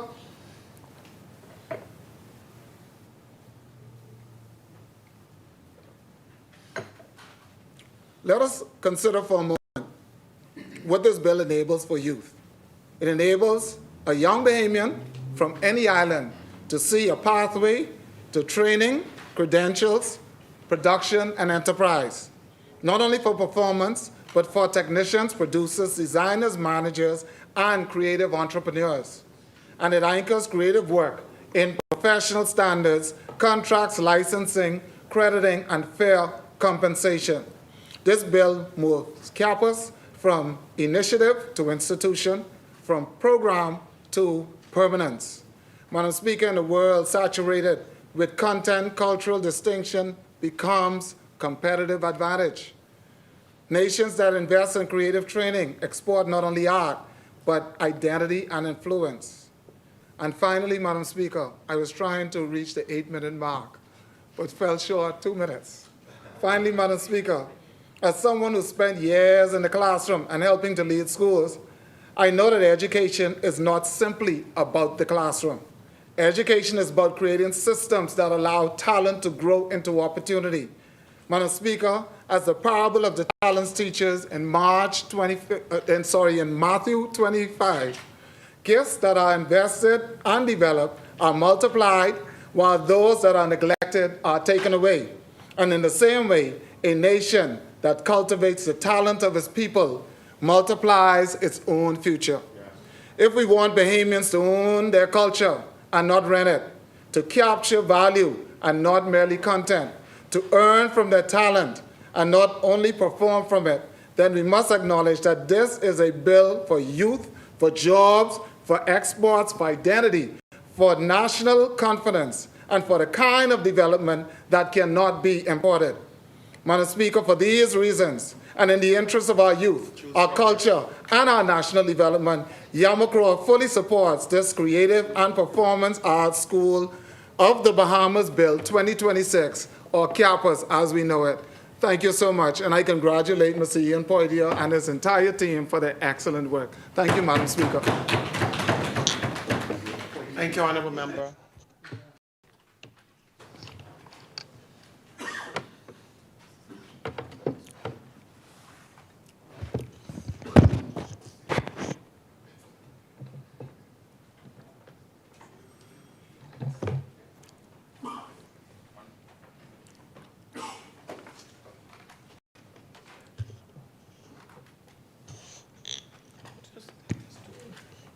Madam Speaker, I now move for a 2-minute recess. Thank you, Honorable Member. It's been moved and seconded that the House now goes into recess for two minutes. As many are in favor will remain seated. Those opposed will stand. The motion is carried. The House will now go into recess for 2 minutes.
Honorable members, at the recess, we were debating a compendium of bills. I presume that we are now ready. The chair recognizes the honorable member for Sinats. Thank you very much, Madam Speaker. This is a wonderful compendium of bills we're debating today. I'd like to give recognition to Mr. Portier, Ian Portier, who up until his involvement in the launch of CAPUS, C-A-P-A-S, understood was a very skilled writer and had been applying those skills in the nation. So it's, as has been said, a return that has proved to be very fruitful in positive results for the nation, which is a prime example of why we should never fear what some may otherwise describe as the brain drain. Our talents at times go away, but there's no better place than the Bahamas, and it's great to see Mr. Portier as well as others return. Madam Speaker, Junkanoo is, I can say it's in my DNA. I've told you in the House before, we all came from the Garden of Eden. I too am African. But it's in my heart as well, Madam Speaker. As a child, it was in my ear almost every night coming from the Foxhill Congo, living on Johnson Road. You could hear it coming from the Foxhill Park area, the steady beat of the drums, the lullaby of the rhythm, the comforting sound of hearing those drums over any other suspicious crack coming from the bush. It was a peaceful way, Madam Speaker, to end the evening and prepare for another day of early morning education. Madam Speaker, I have seen several instances where the member for Killarney has participated in Junkanoo. I know in the last parades he was there. I've seen Senator Michaela Barnett Ellis participate in Junkanoo. Madam Speaker, I know that our former Prime Minister, Perry Christie, participated regularly, but what might come as a surprise to you, Madam Speaker, is that your favorite member of Parliament in the House of Assembly, Flowers, your favorite member of Parliament in the House Assembly also had the privilege of participating in Junkanoo in his youth. That's me, the better looking of all the young participants in the photograph. That's when many weeks were put into fraying the paper, mixing the paste, and applying it on. We were part of one of what at that time I guess was considered a fun group. We did 2 laps. But even for those that participate in the B groups or the fun groups, being able to be out on Bay Street, being able to be out on Shirley Street is as much as a joy, I think it is, as the competitive side of the A-class groups proves to be for the major groups, whether it's the Saxons or the Valley Boys. My favorite still remains to be the Foxhill Congo. But I think, like this member of Parliament from Nassau Village was saying, the Redland Acre B group, you know, we kind of keep the peak B group away from being getting the top recognition that I think they should also receive. It's a great name, by the way, Redland, very appealing to myself as an FNM, Madam Speaker. But politics aside, Junkanoo certainly is the most vibrant, most recognizable, classic aspect of our culture. We have, of course, got other competing aspects in the orange economy through our rake and scrape. You can still hear a lot of great rake and scrape when you go down to Turks and Caicos, but you would hear it a lot more growing up. And reggae, I think, succeeded in popularity internationally, but once you get a bit of rake and scrape on, that's it, boy, you're dancing. Or once you hear them heavy drums, make it to Rawson Square, you can remember seeing people like Vola Francis doing the Junkanoo shuffle. Someone's got the big cane, the arms are spinning, the spirit is moving. So I would have been probably under the age of 13, probably closer to 9 or 10 when I participated in Junkanoo. And it wasn't many years after that, Madam Speaker, that, you know, as a Bahamian youth, I got a little taste of maybe Bacardi rum or other drinks, and instead of looking to be on the road, it was as exciting to be on the side of the road, where beautiful women would be, where once the rhythm came, you would be jumping on the sidewalk watching. This was before the huge stands came into play. You could basically go just about anywhere and still maintain a view. Even rooftops or balconies, trees I see are a continuing destination for excited viewers. But one thing is for sure, I, along with the rest of my colleagues, support the legislation today. I think it's wonderful that we'll now have the Creative and Performing Arts School of the Bahamas in place. I think it's very important that Bahamians continue to attend the productions. I know that that's one reason why the Dundas slowly lost some of its stellar condition, now has some additional funding to bring that back, but simply having money from the government is not going to bring the best result. What's going to bring the best result is participation from the public. So I encourage all members of the public to attend.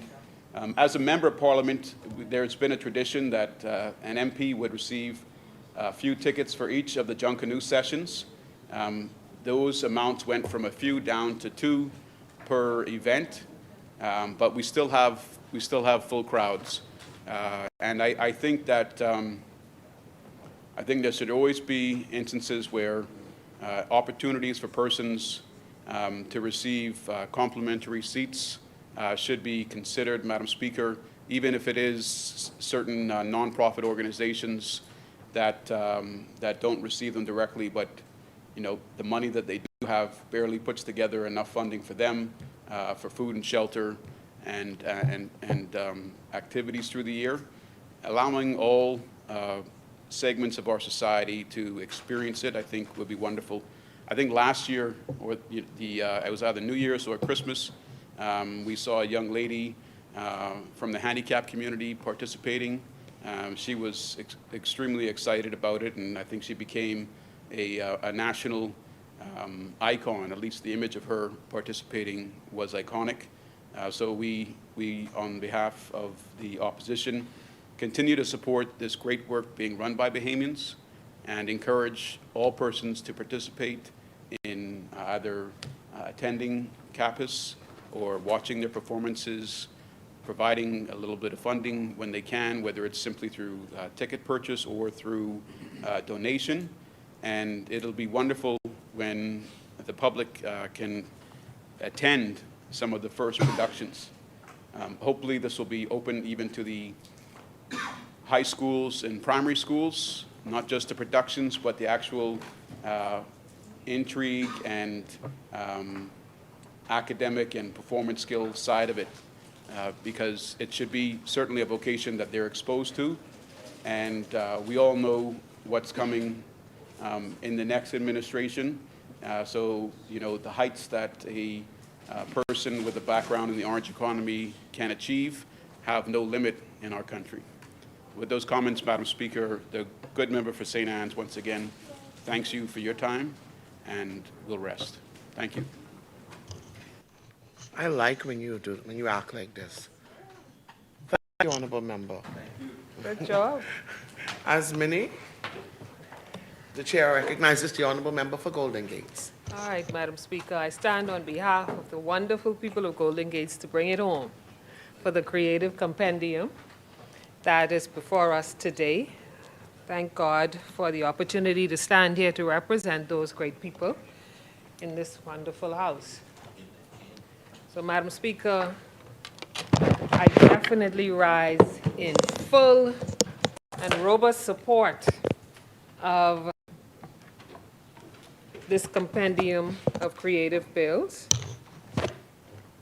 Please excuse me, Madam Speaker, while I get my Tablet in order.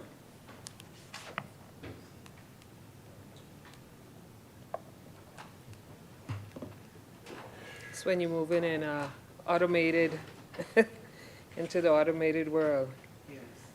So, Madam Speaker, thank you for the opportunity to rise in support of these bills and to indeed wrap up a good day of debate. I think a day that we can say in celebration of culture and the creative industry in our country, of which I have come out of. So before us today, we have the National Junkanoo Authority Bill 2025 and the Creative and Performing Arts School of the Bahamas Bill 2026.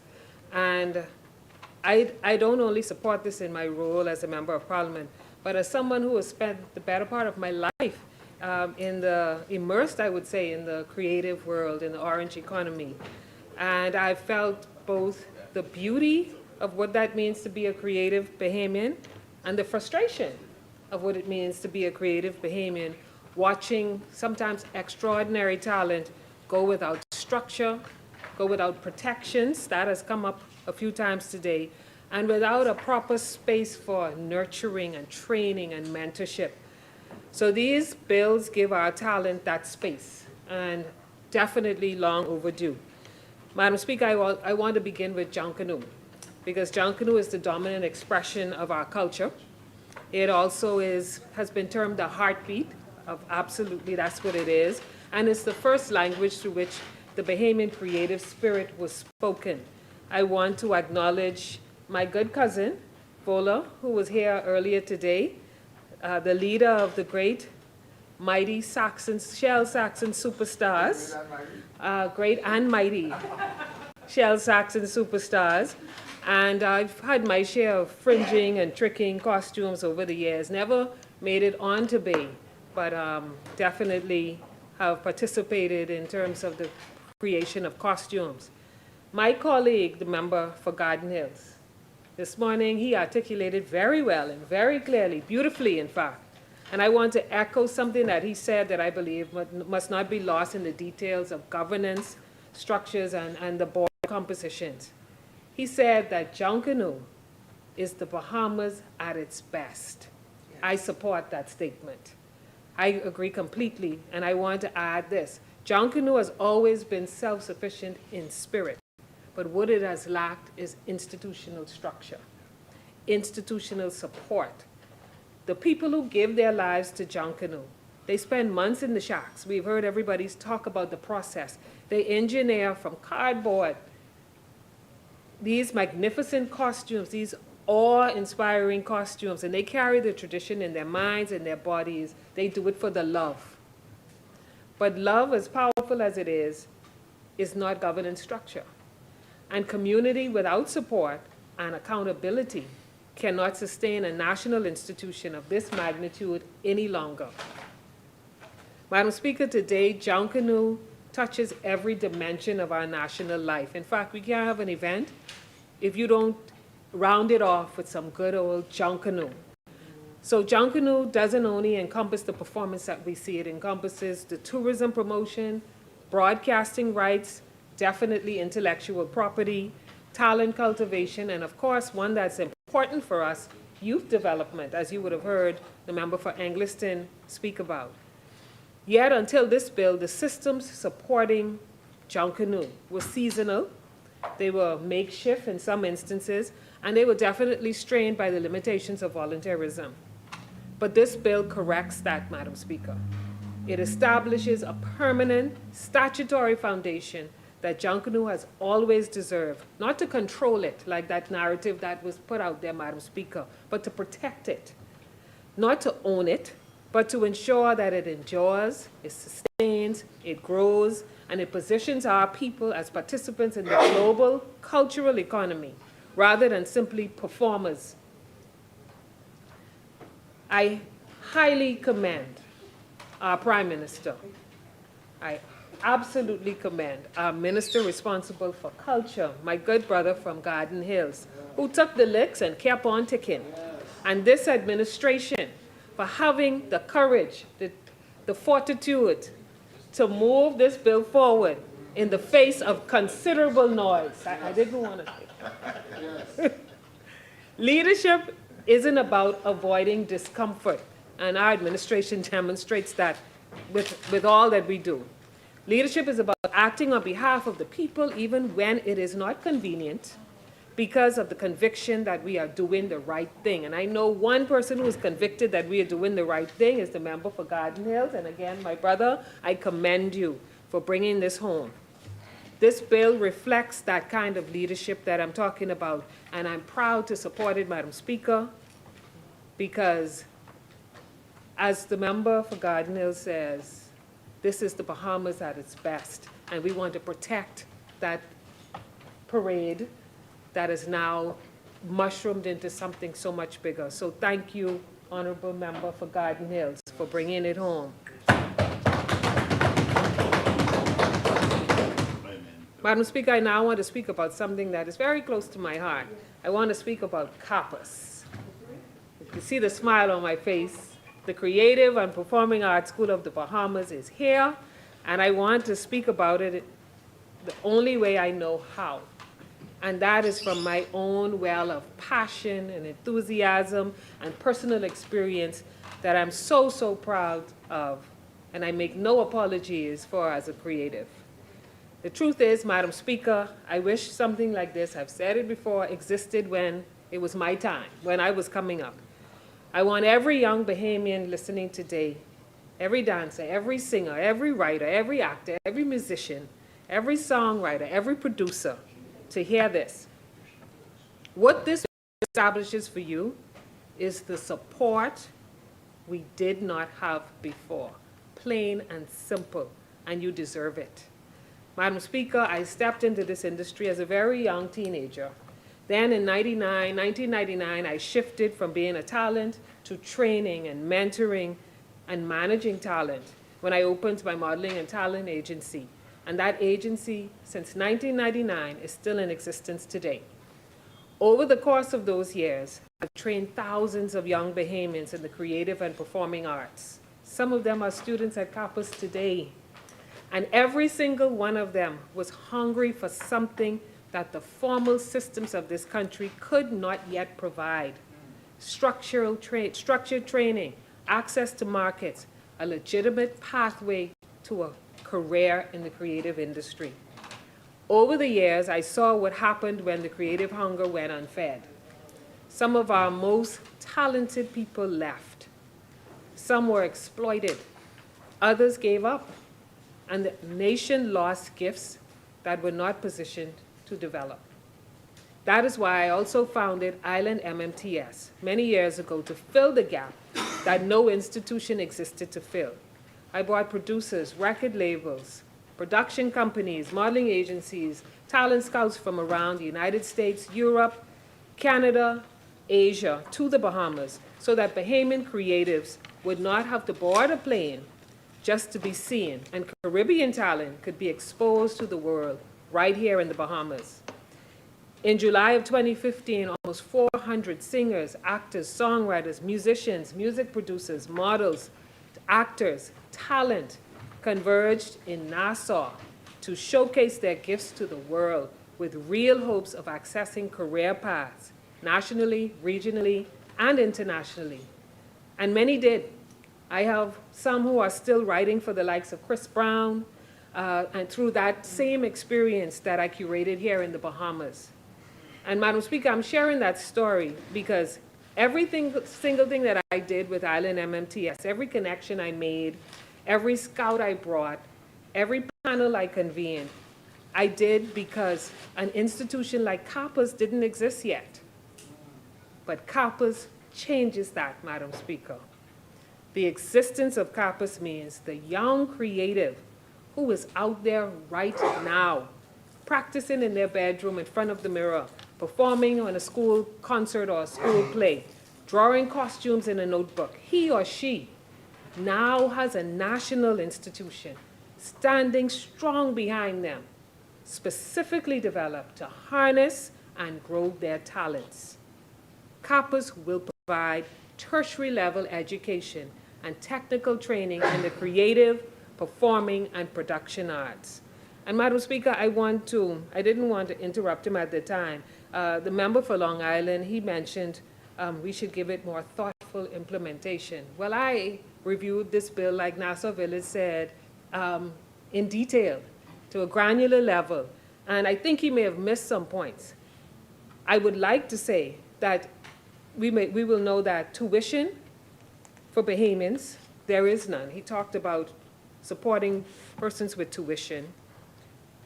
All Bahamians are welcome to this tertiary level institute. Family Island students, according to Mr. Poitier, even this week, will be auditioning at CAPUS. Currently, there's a Family Island teacher, a teacher from Long Island, and there's also another teacher from Cat Island. So the inclusivity is there, the thoughtful implementation is there from Long Island. Yeah, so maybe he's not aware. But I just want to make sure that he understands that much thoughtful implementation, much thought has gone into this amazing structure that will be governed by a board of governors, ensuring the strategic direction and financial accountability of this institution, while a president manages the academic and artistic leadership of the institution, insulated from political influence that he also made mention of, operating with the professional integrity of a true national center of excellence. CAPUS will be funded through parliamentary appropriations, tuition, philanthropy, and that tuition, Madam Speaker, let me explain to you that CAPUS isn't only open to Bahamians, it's open to all Bahamians. But this is a tertiary level institution. We welcome the creatives from the Caribbean and the world to come and be students at our CAPUS Institute here in the Bahamas. So that is where the tuition factor comes in. There will be philanthropy and income generated from productions and intellectual property. Madam Speaker, this is significant because it recognizes what I've always known. Artistic production is an economic asset. I said this years ago when I produced Island MMTS. The creative industry in Jamaica generates billions of dollars in GDP value. Billions. So imagine the tremendous positive impact a well-organized creative industry can bring to the Bahamas' cultural and economic growth. That creativity, properly developed, properly protected, generates revenue, creates employment, and definitely brings international recognition. Students at CAPUS will develop their artistic ability, strengthen their technical skills, and access pathways into the global creative marketplace. And that's very exciting to me. And I want to also say we will not only look at the global creative marketplace, but we'll be building our own orange economy ecosystem, strengthening it right here in the Bahamas. And Madam Speaker, this is happening in the wake of this administration, the Davis administration's efforts to modernize and strengthen our intellectual property framework. Our new intellectual property legislation matters tremendously to our creatives. In my own business, I brought ASCAP, BMI, CSAC from the US. I brought PRS from the United Kingdom, and all of the royalty and IP experts to have direct conversations with our local and regional artists about royalties, about rights, and about what it means to own the value of what they create. CAPUS will carry that education forward because we don't want to simply produce talented Bahamians. We want to produce empowered creatives who know their worth, protect their work, and they can build wealth from their creativity, Madam Speaker. And I'm very passionate and very enthused about this because, like I say, I grew up in it. I understand the challenges. As a student in high school, I performed in the hotels in Cable Beach, Paradise Island. I was earning money in high school in the creative industry on a weekly basis, doing what I loved. Madam Speaker, earlier today we talked about some of the creatives that couldn't come to witness this momentous occasion in Parliament because the reality is creators in the Bahamas, we have to have second jobs. We have to have a job. The creatives, the creative industry is our second job because we have to have a real job to pay the bills. But the bills before us today, Madam Speaker, they hearken back to a time when our creatives, in my head, when I was that student that was making hundreds of dollars a week while still in high school, When we were the heartbeat, creatives were the heartbeat of Bahamian nightlife. On any given evening, our people were performing in shows, native shows, cabarets, nightclubs, theaters, all across the country. And I think about my former co-worker, Berkeley Peanuts Taylor and his drumbeat club. I think about my uncle King Eric and his nights. I think about the nights when Bay Street and local resorts were only the beginning, when venues across the island drew visitors and locals alike, from downtown to over the hill, and Bahamian performers were the attraction. I long, Madam Speaker, for the day when we can return to that heyday. And that's why we're about to build a stage and a cultural performance area right in Golden Gates in our farmers market with that same heyday in mind, because I'm not only serious about the vision of the fish fry of the South, but I'm also serious about using my space to ensure that I continue to advocate for our creatives. We have to return to the days when a Bahamian creative doesn't have to choose between passion and sustainability. The days when our people are not simply hired entertainment for one night or for one event, but they're able to build careers, build enterprises, and build our nation through the gifts that God has given them. Yes. I believe we're seeing a renaissance of appreciation for Bahamian creativity.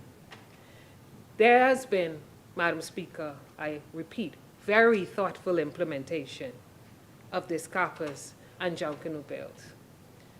Madam Speaker, next Thursday, I'm taking my seniors, the residents 60 years and older in Golden Gates, to one of our quarterly visits to enjoy performances at the Dundas Center for the Performing Arts in the Black Box Theater. And for many of them, becoming their representative allowed me to provide them with their first time in their lives going to see a Bahamian theatrical production. And that was mind-blowing to me.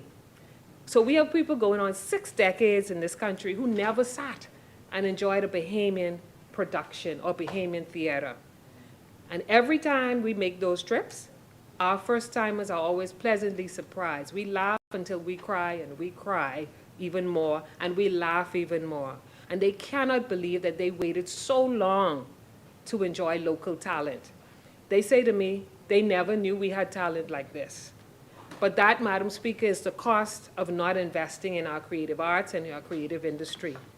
Not only do our creatives go without institutional support, our people go without the chance to experience the excellence that's right here among us. And I'm glad we had that opportunity this morning in the square, because CAPUS ensures that in the years ahead, starting now, CAPUS ensures that no Bahamian, young or old, needs to discover our talent for the first time well into their adulthood, like it's being kept a secret. Our adult creatives will be taken care of by CAPUS. And within our schools, now that we have an expanded focus on creative and performing arts and the full integration of Junkanoo and rake and scrape in the curriculum, I believe, thanks to the efforts of the member for Engliston and her team, every Bahamian child will have a newfound love and appreciation for our culture and the power of their own creativity. Madam Speaker, I made a vow some time ago, and I will make it again today, that I will use my space at the table to continue to advocate for the creatives of this nation. I will do it through continued policy advocacy. I did it years ago through the Power of One, that remarkable association that was born in the wake of Hurricane Matthew, when as creatives we came together to bring relief and hope for survivors through performances and concerts.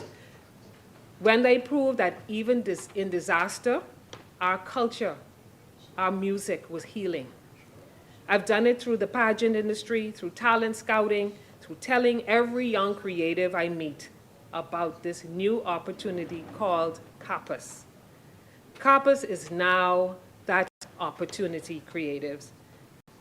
And I've absolutely been happy to advocate and support among every creative I meet to enroll in CAPUS.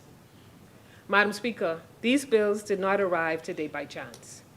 We are here today because we have a Prime Minister who believes deeply that opportunity is not the privilege for the privileged few or the privilege of a few. It's the birthright of every Bahamian. We're here today because we are guided by the values of the Progressive Liberal Party and have a cabinet committed to building institutions to empower our people, just like Sir Lyndon Pinlin did throughout the 70s and 80s. The PLP is the party of institutions. And now the Junkanoo Authority and CAPUS are added to that list. We are here today, Madam Speaker, because we have a Minister of Education and Technical and Vocational Training, as well as a Minister of Youth, Sports and Culture, and an entire administration that sees the creative economy as a serious pillar of the new Bahamian economy. And we have prioritized the orange economy from day one. We have arrived here today because of people like the illustrious Ian Poitier, who looked at what the Bahamas needed and chose to come home, leaving behind his international career and probably the comforts that came along with it to pursue purpose and national development. Thank you, Ian, for all that you have done to bring this baby to fruition.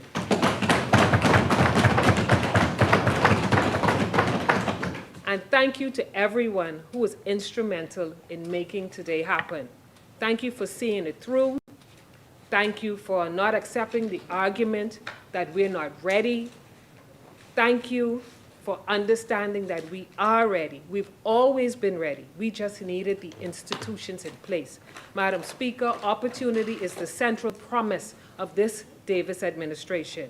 And opportunity is maximized when it is supported by structure. The kind of structure offered by the Junkanoo Authority that will bring us into a new era of stability and sustainability for our national parade. Opportunity is here at a national school. Creatives can now enroll in, for the first time ever, a syllabus they can complete, careers they can now build, stages they can now command, and royalty checks with their names on it. That is what this moment represents, Madam Speaker, for every young Bahamian who has a gift that the world has not seen. You should know that this administration sees you. Amen. And we are building these institutions to support you.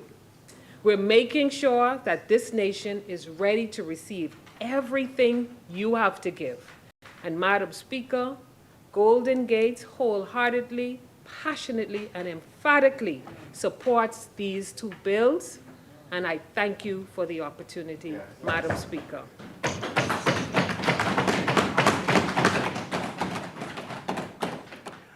Thank you, honorable members.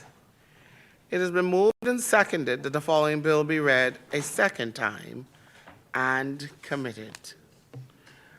A bill for an act to provide for the establishment, governance, and administration of the Creative and Performing Arts School of the Bahamas and for connected purposes. As many that are in favor will remain seated. Those opposed will stand. The motion is carried. Ordered that the bill be read for a second time and committed. A bill for an act to provide for the establishment, governance, and administration of the Creative and Performing Arts School of the Bahamas and for connected purposes. Further second readings? Madam Speaker, I move for the second reading of the National Junkanoo Authority of the Bahamas, Willis, George, Bethel, and William Wallace Bill 2025. Thank you, honorable member. Thank you, honorable member. It has been moved and seconded that the following bill be read a second time and committed.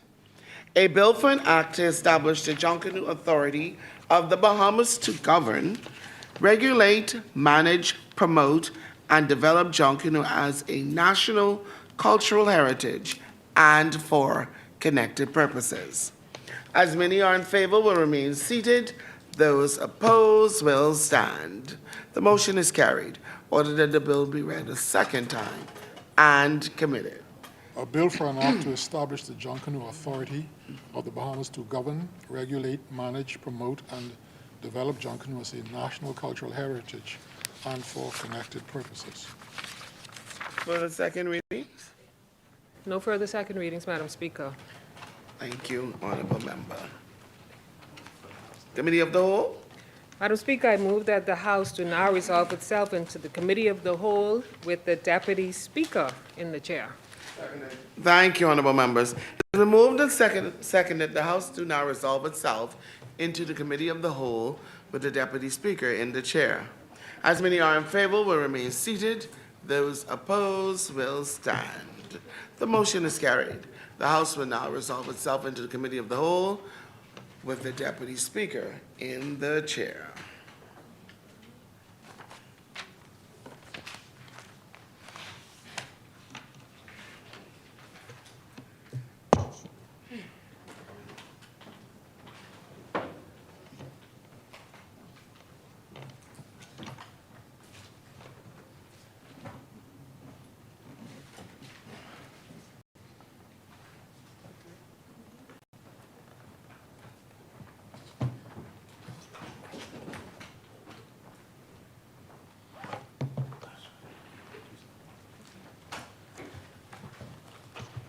Committee of the Whole.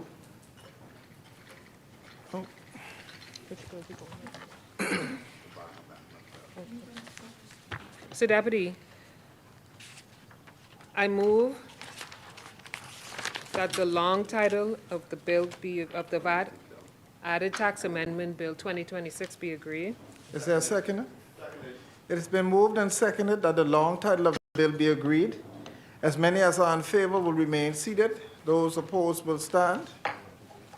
The motion is carried. The long title of the bill is agreed. Mr. Deputy, I move that the short title of the bill be agreed. Is there a seconder? It has been moved and seconded that the short title of the bill be agreed. As many as are in favor will remain seated. Those opposed will stand. The motion is carried. The short title of the bill is agreed. Mr. Deputy, I move that clauses 2 and 3 of the bill be agreed. It has been moved and seconded that clauses 2 and 3 of the bill is agreed. As many as are in favor will remain seated. Those opposed will stand. The motion is carried. Clauses 2 and 3 of the bill is agreed. Mr. Deputy, I move that the schedule be agreed. There's in the schedule. Mr. Deputy, I move that clause 4 of the bill be agreed. It has been moved and seconded that clauses 4 of the bill be agreed. As many as are in favor will remain seated. Those opposed will stand. The motion is carried. Clauses 4 of the bill is agreed. Mr. Deputy, I move that the bill in its entirety be agreed.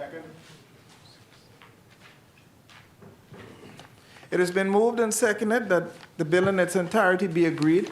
As many as are in favor will remain seated. Those opposed will stand. The motion is carried. The bill in its entirety is agreed. Mr. Deputy, I move that the long title of the National Junkanoo Authority of the Bahamas, Willis, George, Bethel, and William Wallace Bill 2025 be agreed. It has been moved and seconded that the long title of the bill be agreed. As many as are in favor will remain seated.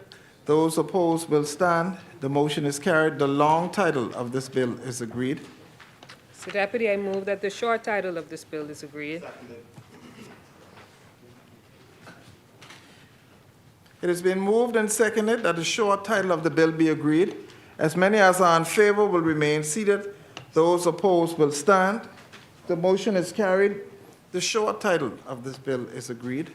Mr. Deputy, I move that clauses 2 through 33 of this bill be agreed. 32 through 33. 32 true. 2 to Two. 33. It has been moved and seconded that clauses 2 through 33 is agreed. As many as are in favor will remain seated. Those opposed will stand. The motion is carried. Clauses 2 through 33 is agreed. Mr. Deputy, I move that the bill in its entirety be agreed. It has been moved and seconded that the bill in its entirety be agreed. As many as are in favor will remain seated. Those opposed will stand. The motion is carried. The bill in its entirety is agreed. Mr. Deputy, I move that the long title of the Creative and Performing Arts School of the Bahamas Bill 2026 be agreed. It has been moved and seconded that the long title of the bill be agreed. As many as are in favor will remain seated. Those opposed will stand. The motion is carried. The long title of this bill is agreed. Mr. Deputy, I move that the short title of this bill be agreed. It has been moved and seconded that the short title of this bill be agreed. As many as are in favor will remain seated. Those opposed will stand. The motion is carried. The short title of this bill is agreed. Mr. Deputy, I move that clauses 2 through 26 of this bill be agreed. It has been moved and seconded that clauses 2 through 26 of the bill be agreed. As many as are in favor will remain seated. Those opposed will stand. The motion is carried. Clauses 2 through 26 is agreed. Mr. Deputy, I move that the schedule be agreed.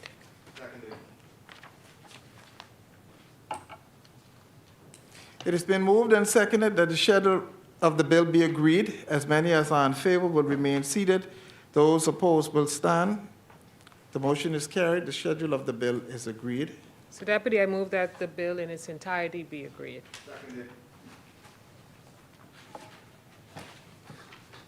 It has been moved and seconded that the bill in its entirety be agreed. As many as are in favor will remain seated.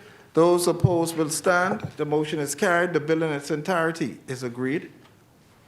Mr. Deputy, I now move that the Speaker do take the chair. Is there a seconder? It has been moved and seconded that the Speaker do now take the chair. As many as are in favor will remain seated. Those opposed will stand. The motion is carried. The Speaker will now take the chair.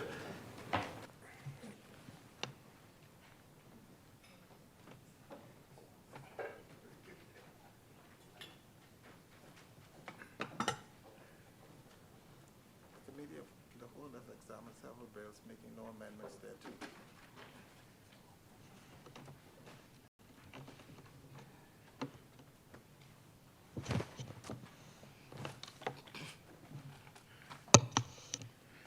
Honorable members, the Deputy Speaker and Chairman of the Committee of the Whole has reported that the committee has examined several bills, having made no amendments thereto. Third reading and passing of bills. Reading and passing of the Value-Added Tax Amendment Bill 2026. Thank you, honorable members. It has been moved and seconded that the following bill be read a third time and passed. A bill for an act to amend the Value-Added Tax Act to exempt qualifying unprepared food items and certain imported goods from value-added tax and for connected purposes. As many are in favor, will remain seated. Those opposed will stand. The motion is carried. Order that the bill be read a third time and passed. A bill for an act to amend the Value-Added Tax Act to exempt qualifying unprepared food items and certain imported foods from a value-added tax and for connected purposes. Thank you.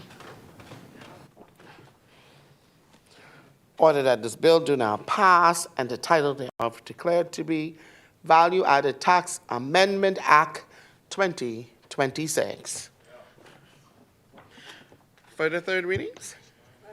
For the third reading and passing of the National Junkanoo Authority of the Bahamas, Willis George Bethel and William Wallace Bill 2025. Thank you, honorable members. It has been moved and seconded that the following bill be read a third time and passed. A bill for an act to establish the Junkanoo Authority of the Bahamas to govern, regulate, manage, promote, and develop Junkanoo as a national cultural heritage and for connected purposes. As many are in favor will remain seated. Those opposed will stand. The motion is carried. Ordered that the bill be read a third time and passed. A bill for an act to establish the Junkanoo Authority of the Bahamas to govern, regulate, manage, promote, and develop Junkanoo as a national cultural heritage and for connected purposes. Ordered that this bill do now pass and the title thereof declared to be the National Junkanoo Authority of the Bahamas, Willis George Bethel and William Wallace Act 2026. For the third readings? Madam Speaker, I move for the third reading and passing of the Creative and Performing Arts School of the Bahamas Bill 2026. Thank you. Thank you, honorable members. It has been moved and seconded that the following bill be read a third time and passed. A bill for an act to provide for the establishment, governance, and administration of the Creative and Performing Arts School of the Bahamas and for connected purposes. As many are in favor will remain seated. Those opposed will stand. The motion is carried. Order that the bill be read for the third time and pass. A bill for an act to provide for the establishment, governance, and administration of the Creative and Performing Arts School of the Bahamas and for connected purposes.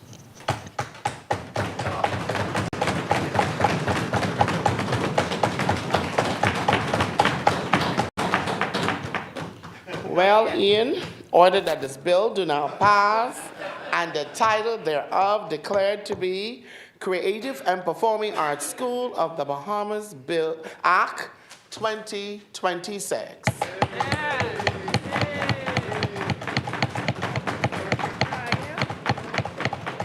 Further third readings? No further third readings, Madam Speaker. Thank you, honorable member. Order that the clerk do take the bills passed by the House today to the Honorable Senate for their concurrence. We will now revert back to the order of business.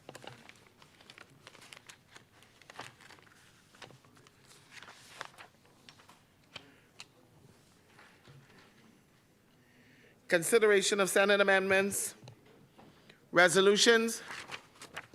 The chair recognizes the honorable member for Carmichael.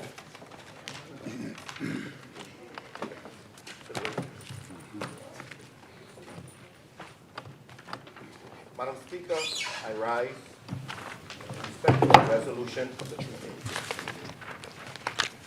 Whereas, by a deed of exchange dated the 27th day of June, 2025, between the Treasurer of the Commonwealth of the Bahamas, the Treasurer, a corporation sole established under Section 4.1 of the Ministry of Finance Act, Chapter 23, Revised Statute Laws of the Bahamas 2000, the Act, and Harold Road Properties Limited, a company incorporated under the laws of the Commonwealth of the Bahamas, the company transferred to the Treasurer all that certain piece or parcel of land hereinafter described in the first schedule hereto, the Bozine land, in exchange for a crown grant of 80 acres or thereabouts on the island of Abaco. Now, therefore, be it resolved that pursuant to Section 5, subsection 3A of the Act, this House approves the conveyance of the Bozine land to the Minister responsible for housing for a nominal amount of $10 Bahamian dollars. Madam Speaker, today I rise on behalf of the wonderful people of Carmichael, a community of hard-working families, proud homeowners, young people striving to build their futures, and seniors who have spent their lives contributing to the growth of this nation. It is both a privilege and a profound responsibility to stand in this honorable House as their representative, and I do so with a deep sense of gratitude for the trust they have placed in me. Madam Speaker, therefore, may the words of my mouth and the meditation of my heart be acceptable in thy sight, O God, my strength and my Redeemer. Before I proceed further, I express my thanks to my family. Public service, Madam Speaker, demands long hours, sacrifice, and many moments away from home. The strength and encouragement of my family, my mother, my prayer warrior, my father-in-law, Frederick Chicken Taylor, my sons, my sisters, my brothers, all of my family makes that service possible, Madam Speaker, and I am grateful for their patience, their support, and their unwavering belief in the work that we do on behalf of the Bahamian people. Madam Speaker, I also thank my fine team, my Carmichael team, in Carmichael, Chantel and Perry and Palm and Ismay and all of the ladies and men who make up my fine team in Carmichael. May God continue to bless each of you. Madam Speaker, I wish to recognize the leadership of our Honorable Prime Minister, one Philip Brave Davis. His commitment to justice, fairness, and opportunity for ordinary Bahamians has guided the work of this administration from the very beginning. The Prime Minister has never lost sight of the simple but powerful principle that every Bahamian, Madam Speaker, deserves security. They deserve security in their home, security in their land, and security in the future they hope to build for their children. Madam Speaker, I also take this opportunity to recognize my cabinet colleagues and my colleagues across this parliamentary team, a team of men and women who have worked tirelessly to deliver progress for our Bahamian people. Together, we have approached the work of governance with a clear purpose to move beyond promises and to deliver real, measurable results for communities across our nation. Madam Speaker, across New Providence and our family islands, this team has been working. We have been building homes, regularizing communities, issuing crown grants that families have waited for decades to receive, and addressing long-standing problems, including health care, that previous administrations left unresolved. Madam Speaker, and so, in this season, when many will come before the Bahamian people with speeches, with slogans, even with poetry, and with promises of what they say they will do, we stand before this country with something far more powerful, a record of what we have already done, a record of action, a record of progress, and a record of standing with Bahamian people when it mattered most. Madam Speaker, as we meet here today, our nation also finds itself in the sacred season of Lent. For many Bahamians, this is a time of reflection, humility, and renewal. It is a time when we pause to consider not only our personal lives, but the kind of society we are building together. And in that spirit, Madam Speaker, I am reminded of the words of the book, in the book of Isaiah, chapter 1, verses 17. Learn to do good, seek justice, correct oppression, bring justice to the fearless, plead the widow's cause. Those words, Madam Speaker, not only speak to individuals, but to governments as well. They remind us that leadership carries with it moral obligations, the obligation to pursue justice, to correct wrongs where we find them, and to ensure that the laws and policies of our land ultimately serve the people they are meant to protect. Madam Speaker, it is in this spirit that I rise today to address the matter before this honorable House. The matter before this honorable House, Madam Speaker, concerns land in the community known as Bozine Town, a community whose history reflects the resilience of Bahamian families and the shortcomings of an antiquated land system that for too long has produced uncertainty where there should have been security.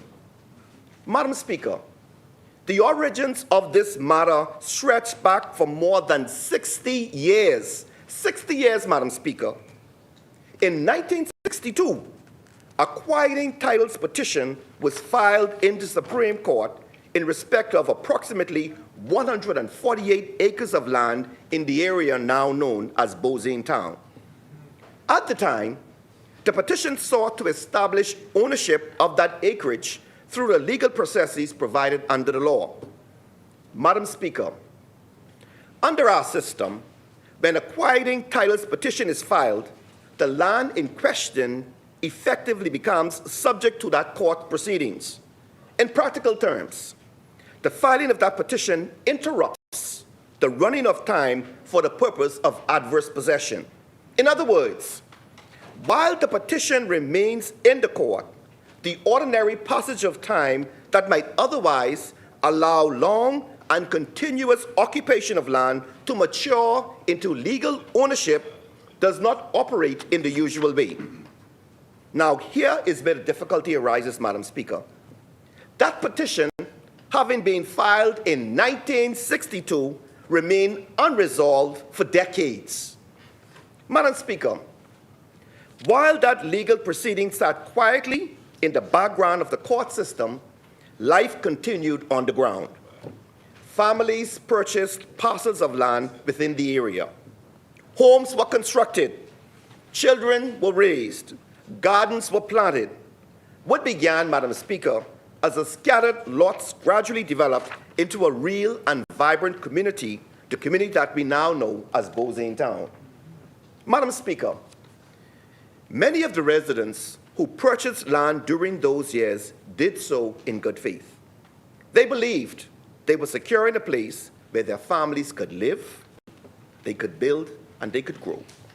They invested their savings, built homes with their own hands, and established lives within that community, never imagining, Madam Speaker, that a legal process began decades earlier would one day cast doubt over their ownership. Madam Speaker, compounding the situation was the reality of our land system itself. For many years, conveyancers in the Bahamas have relied on the practice of conducting title searches going back approximately 30 years in order to establish what is known as a good root of title. In a system where deeds stretch back through centuries of transactions, this approach became the practical method by which lawyers sought to confirm ownership.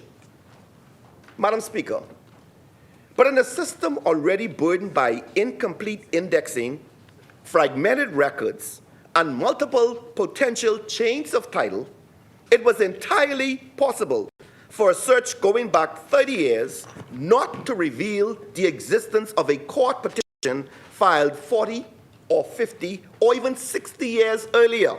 And so the community continued. Transactions continued. Homes continued, Madam Speaker, to be built. It was not until decades later, in the year 2004, that the legal proceedings, which began in 1962, finally resulted in the granting of a certificate of title in respect of the acreage in question. More than 40 years, Madam Speaker, had passed. By that time, the reality on the ground had changed completely. Hundreds of Bahamian families were already living on parcels within that land. Families who had built homes, raised children, and lived peaceably in that community. When the legal consequences of the certificate of title finally emerged, Madam Speaker, that result was devastating for many of those residents, because the existence of the 1962 petition meant that the decades during which they lived on the land could not operate in a way they believed it would under the law. Madam Speaker, the law had continued its course quietly in the background while an entire community grew upon the land. And so, hundreds of Bahamian families suddenly found themselves confronted with the reality they never anticipated. The land on which they had built their homes and families might not legally belong to them. That is the human history or the human story, Madam Speaker, that lies behind this resolution being debated today. The residents of Bozane Town have heard promises upon promises upon promises. In fact, the record is clear. In 2017, the then Member of Parliament for Garden Hills, Brenson Roll, acknowledged in this Parliament that the people of Bozane Town had already been waiting more than a decade for a resolution to the land affecting their communities. And he assured those residents, Madam Speaker, that that government of the day would move quickly to resolve the matter. Those assurances did not end there. In 2018, the same Member of Parliament again spoke publicly about the issue, stating that surveyors had been engaged and that arrangements were being made so that the land could be transferred to the residents of Bozane Town, but nothing never happened. The people of Bozane Town, Madam Speaker, heard assurances after assurances after assurances. They welcomed them. After years of uncertainty, they believed that relief was finally at hand. The years passed. The commitments remained words. The uncertainty remained. And the people of Bozane Town continue to wait. They continue to wait until we got that member of parliament for Garden Hills over there.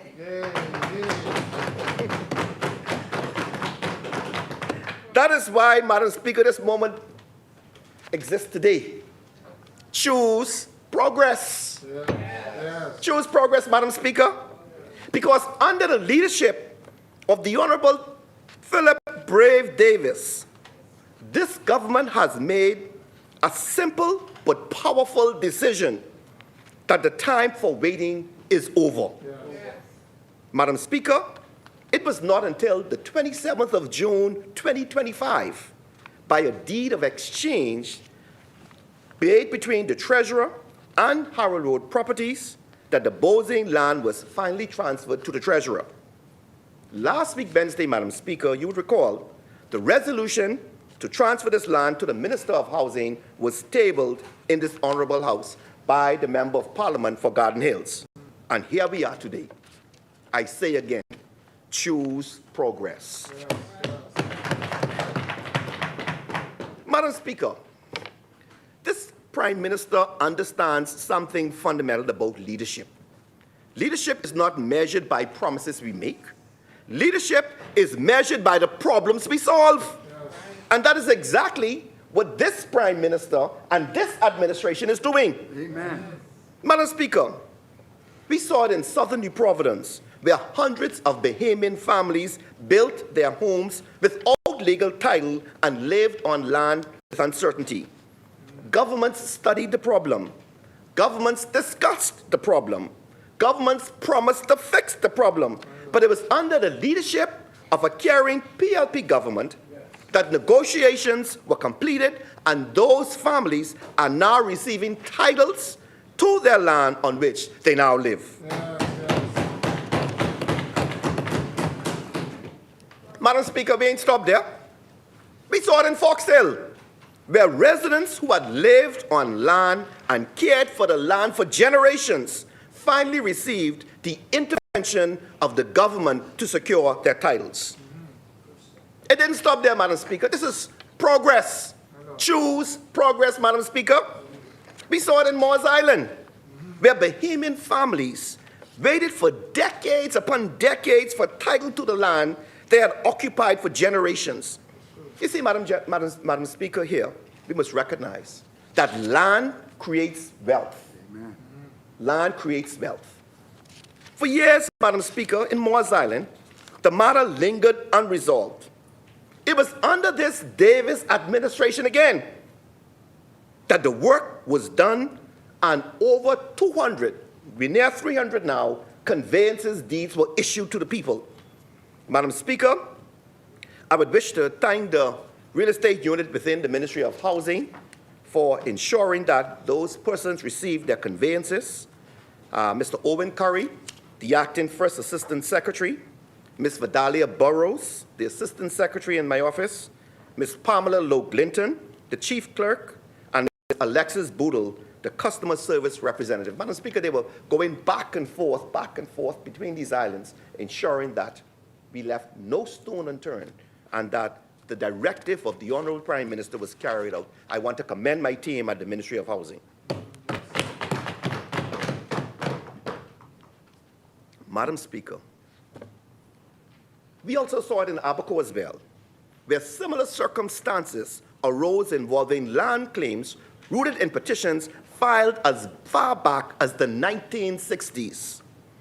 Over the decades, communities developed, homes were built, and Bahamian families established their lives on land that remained clouded by unresolved claims. Last year, Madam Speaker, this government, this administration, this PLP administration, took decisive action and moved to compulsory acquire over 200 acres of land in the Marsh Harbor, Abaco area. And this has been a long-standing dispute. And we are going to finally address it, Madam Speaker. The rights of eligible Bahamians will be regularized, and the community would move forward with certainty, Madam Speaker. This is what you call transformational leadership. It is leadership that understands the power of government. It is not meant to sit idle while injustice persists. There's an old saying, that if you have power, use it. And if you don't know how to use it, it should be what? Taken away. It is meant to be used carefully, though, Madam Speaker, responsibly and decisively to correct wrongs and secure the future for our Bahamian people. This is the difference between the governments that promise and those that deliver. Where others spoke, one Philip Brave Davis acts. Where others delay, this Davis administration has resolved. And where others offered words and poetry, this administration gets it done. Madam Speaker, we must also recognize continuously the Member of Parliament for Garden Hills, the Honorable Mario Boley, who has continued to press for this solution and to ensure that the concerns of the residents of Bozine Town remained in the forefront of this government until action was taken. I am telling the people of Garden Hills, choose progress. Hey. Madam Speaker, this resolution before the House today is therefore not a simple technical land transaction.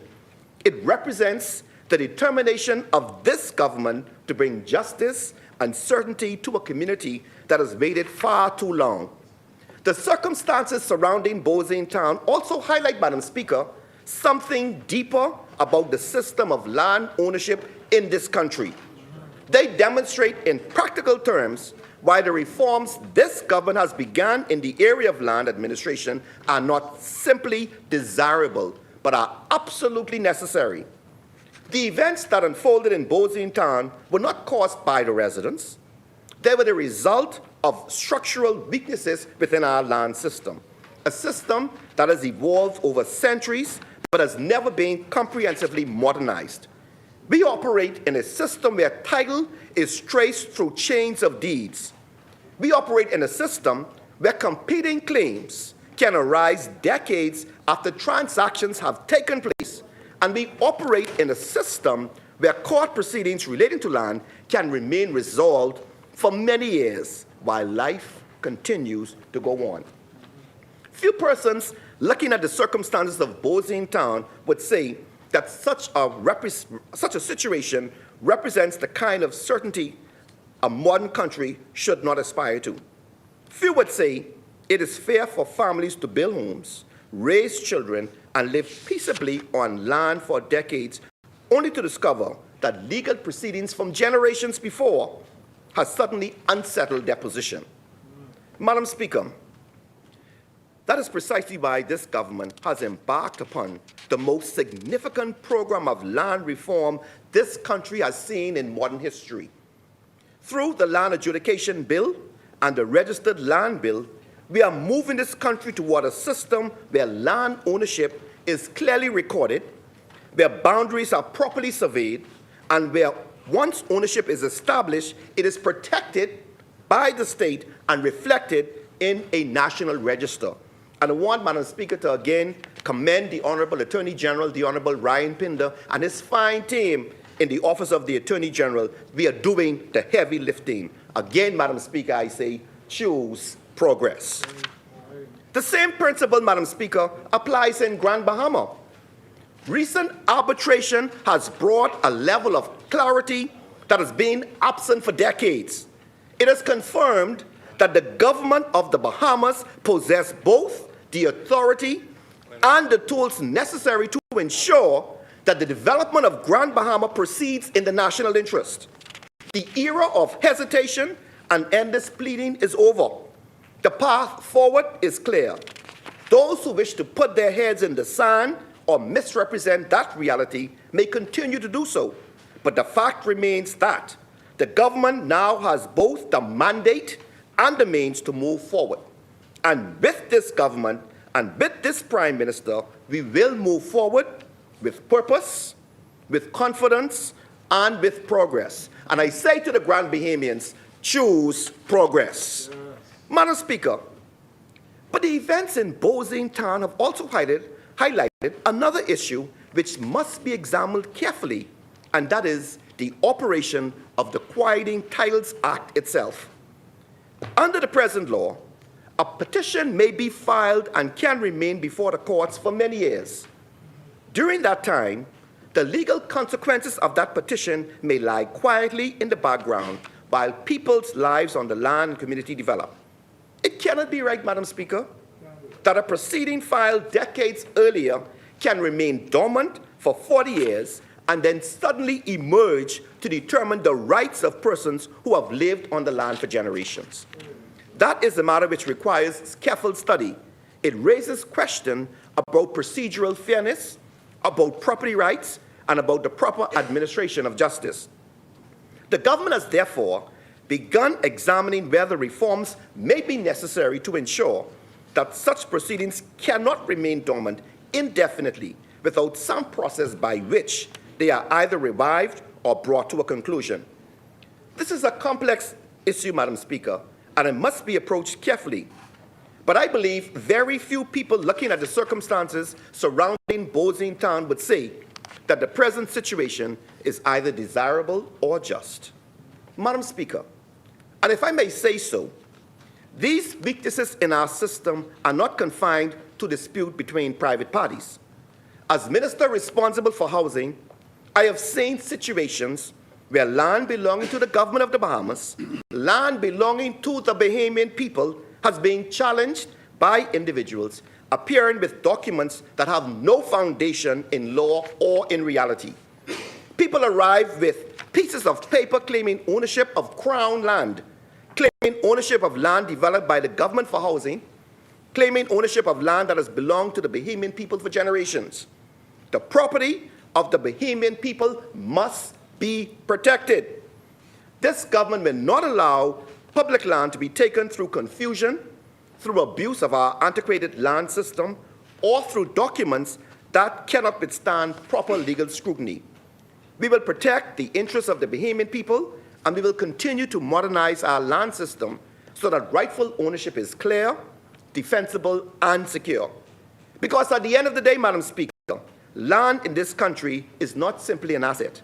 It is the foundation upon which families build their lives and upon which our nation builds its future. And that is why the work of reform must continue. We need a second term. Yes. Madam Speaker, this resolution represents an important step toward bringing long-awaited certainty to the residents of Bosing Town. It establishes the mechanism through which the land may be vested in the minister responsible for housing so that the process of regularizing the community can move forward in an orderly and lawful manner. Madam Speaker, the objective is abundantly clear. Through the necessary surveys, legal processes, and administrative steps that must follow, the government will now be in a position to regularize the occupation of the land and issue conveyances to the persons who are living there. Families who have built their homes, raised their children, and invested their lives in that community will finally have the opportunity to secure legal title to the land beneath them. For the residents of Bosing Town, this is not simply a legal exercise. It is about dignity. It is about security.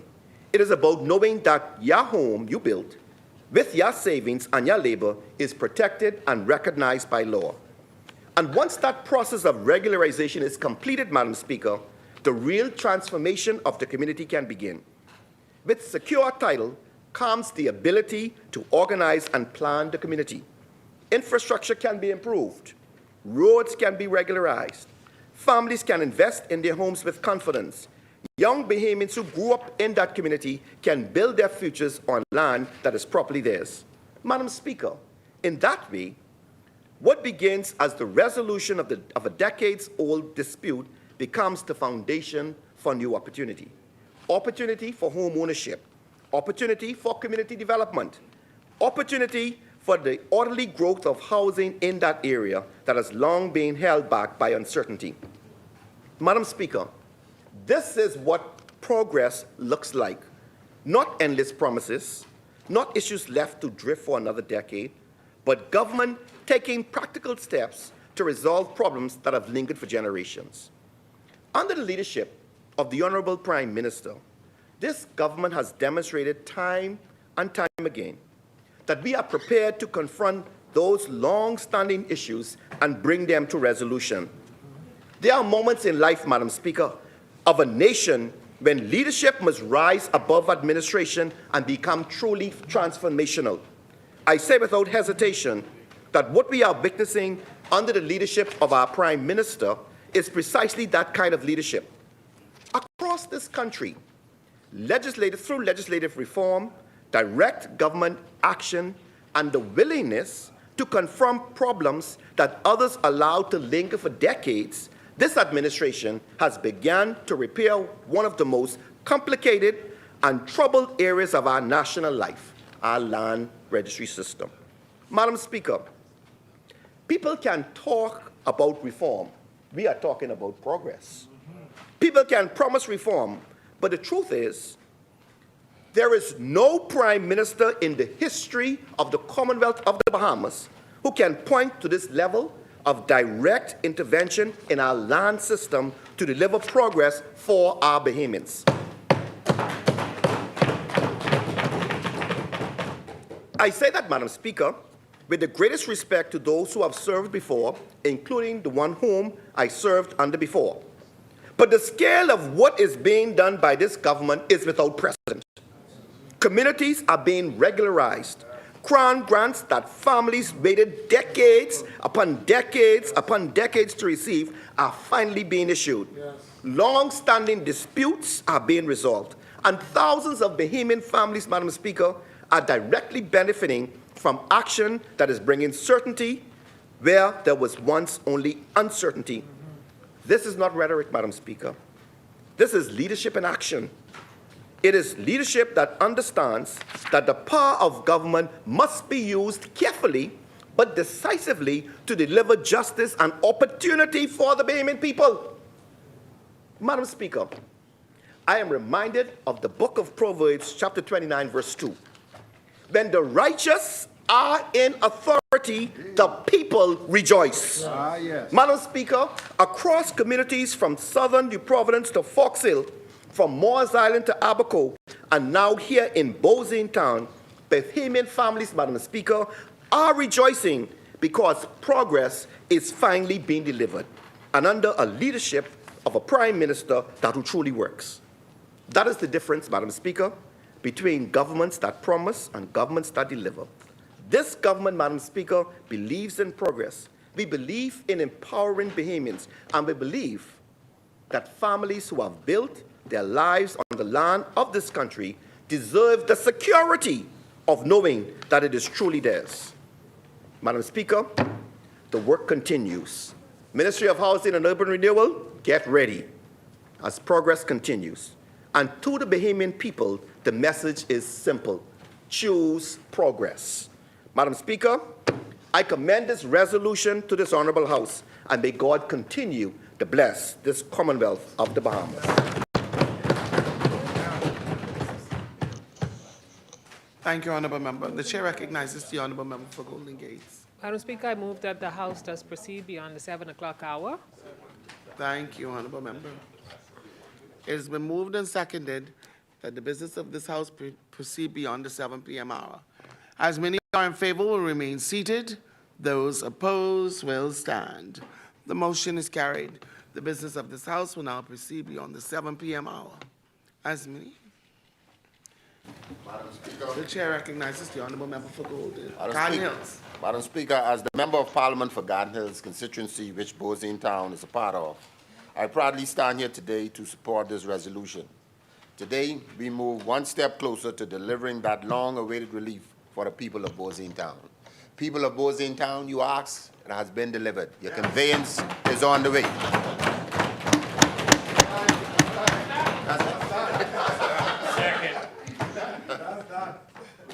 It has been moved and seconded that the following resolution be agreed. Whereas by a deed of exchange dated the 27th day of June, AD 2025, between the Treasurer of the Commonwealth of the Bahamas, here now known as the Treasurer, a corporation sole established under Section 4.1 of the Ministry of Finance Act, Chapter 23, Revised Statute Law of the Bahamas 2000, which is known as the Act, and Howell Road Properties Limited, a company incorporated under the laws of the Commonwealth of the Bahamas, known as the company transferred to the treasurer all that certain piece of parcel of land hereinafter described in the first schedule attached hereto, the Bozine land, in exchange for a crown grant of 80 acres or thereabouts on the island of Abaco. Now therefore be it resolved that pursuant to Section 53A of the Act, this House approves the conveyance of the Bozine land to the minister responsible for housing for a nominal amount of $10 Bahamian. As many, Thank you very much, Madam Speaker. the chair recognizes the honorable member for St. Anne's. End of the contribution. Myself as member of the opposition, together with my colleagues, will be supporting this resolution. I've been going over back and forth with the Leader of Government Business a few queries that I have with it and received an explanation. But you would have noticed, Madam Speaker, as well as other members of Parliament, the recital that reads, "And whereas by Section 5.3 of the Act, the Treasurer shall not sell or make any other disposition of fee simple of any land vested in her without the prior approval of both Houses of Parliament, signified by resolution thereof." So this is what created my interest and concern, because the first paragraph, as you've just read, Madam Speaker, recites that there has been a deed of exchange on 27th of June 2025 between the Treasurer and Harold Road Properties for 80 acres by way of a Crown grant, 80 acres or thereabouts in the island of Abaco. And I don't recall this 80 acres ever coming before Parliament for approval. I've been told that there is some fiduciary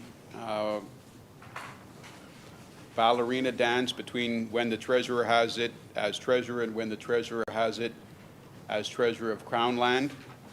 So it is complicated. I also identified the fact that this refers to an exchange of 80 acres, but the parties aren't recited as the same individual. So you have the Treasurer is a party to the deed of exchange and Harold Road Properties as a party to the deed of exchange, but I'm told it wasn't. In fact, the Treasurer, it was the Crown granting 80 acres. So if the Crown grants 80 acres to Harold Road Properties, then I don't see where the Treasurer plays a role in the granting of the 80 acres to Harold Road or in the granting by Harold Road to the Treasurer of Bozine land. Typically, a deed of exchange is all perfected in one instrument. So I just want to make sure that if the government's intention is to go through this process and ensure that they can then thereafter issue good individual title, that they have properly gotten all of the approvals. I think the House, if they need to come back for any approvals, would definitely give that additional approval. So that was the first issue, and I'm guided by the KCs and the attorneys at the Ministry of Legal Affairs. What's interesting, however, for the public and maybe can be discussed further as we conclude this debate on this resolution is that you have a description in the resolution of 4 parcels, Parcel A, Parcel AA, and Parcel B, and Parcel C. These are combined the Bozine land. So the first concern for me is that those 4 parcels, Madam Speaker, add up to a total of 29,694, sorry, not 29,000, but 29.694 acres. So just over 29.5 acres. But in return for just over 29.5 acres, the government is giving away 80 acres, Madam Speaker, in Abaco. And this would be 80 acres of clean title.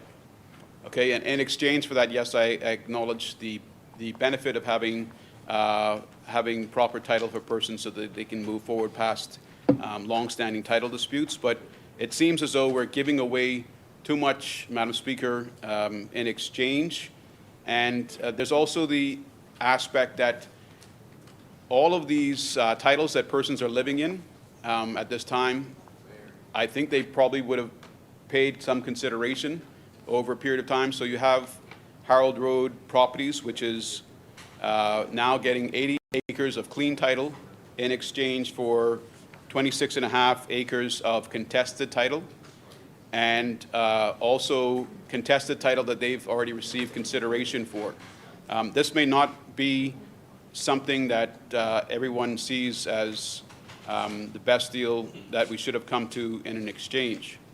You finally, Madam Speaker, also have a query in my mind where if I receive bad title from a vendor, in this case Harold Road Properties, this is the contested title, it passing through me does not become good title. So I'm not sure of the curing process that's being applied here. I know that the current government and members of the opposition both passed land adjudication bills last year, and that type of mechanism is exactly what should be implemented in these instances, in my opinion, because you have contested title that would be ripe for adjudication, but we're not using the land adjudication mechanisms. We're still using likely legislation that was in place from the UBP time, and there's not really anything new that could have cured the title. So my final point, Madam Speaker, is how does acquiring bad title and transferring it on to property owners make it good title? And I'm not trying to create a problem. I'm happy to listen to this because it'll be beneficial for myself in the future, how we can continue to cure land titles. And just as I close, since it was recited, the land distributed in Fox Hill, the land distributed in Moores Island, and now this land, none of it has been done by the legislation passed by the PLP under this administration, which is interesting. So I'm wondering when the land adjudication mechanisms are actually going to begin to be implemented. Thank you. Thank you, Honourable Member.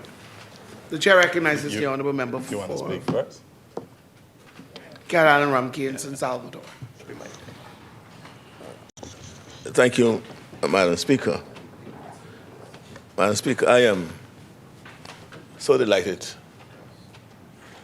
to be a part of this administration that is finally bringing resolution to issues of land throughout the Commonwealth.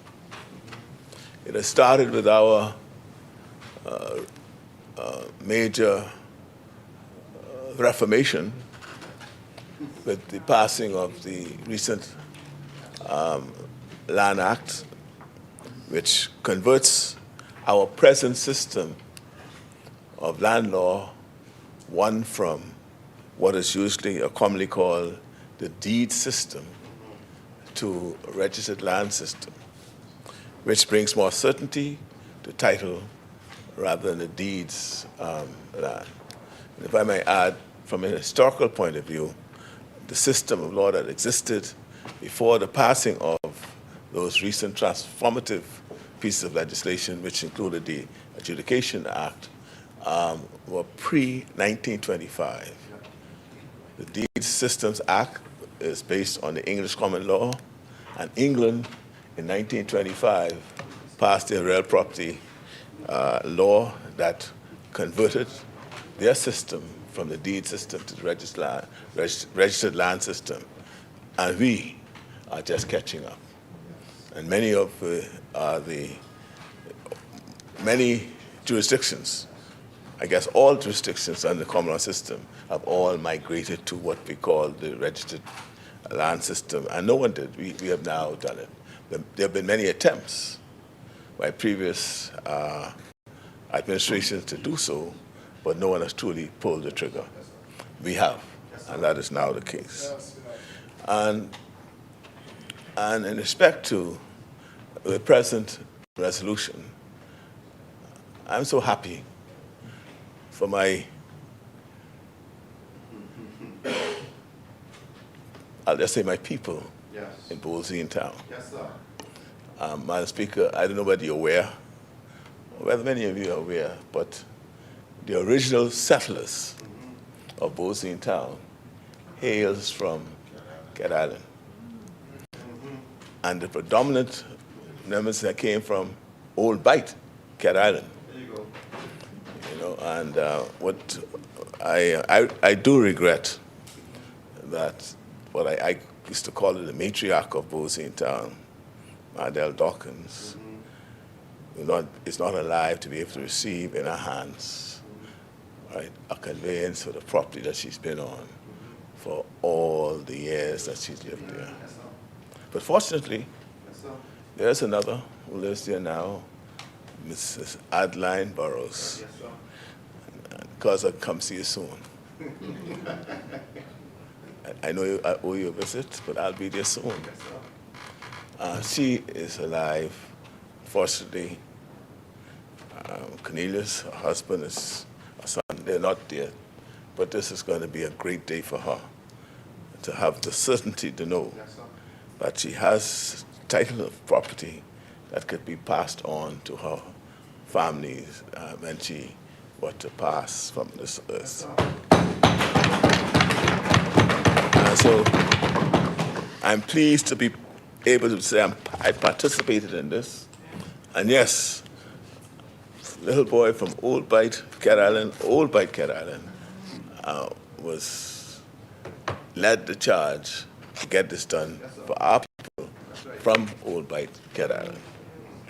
Now, on the question, I know I'll allow the leader of government business, member from Freetown, to give all the details, but the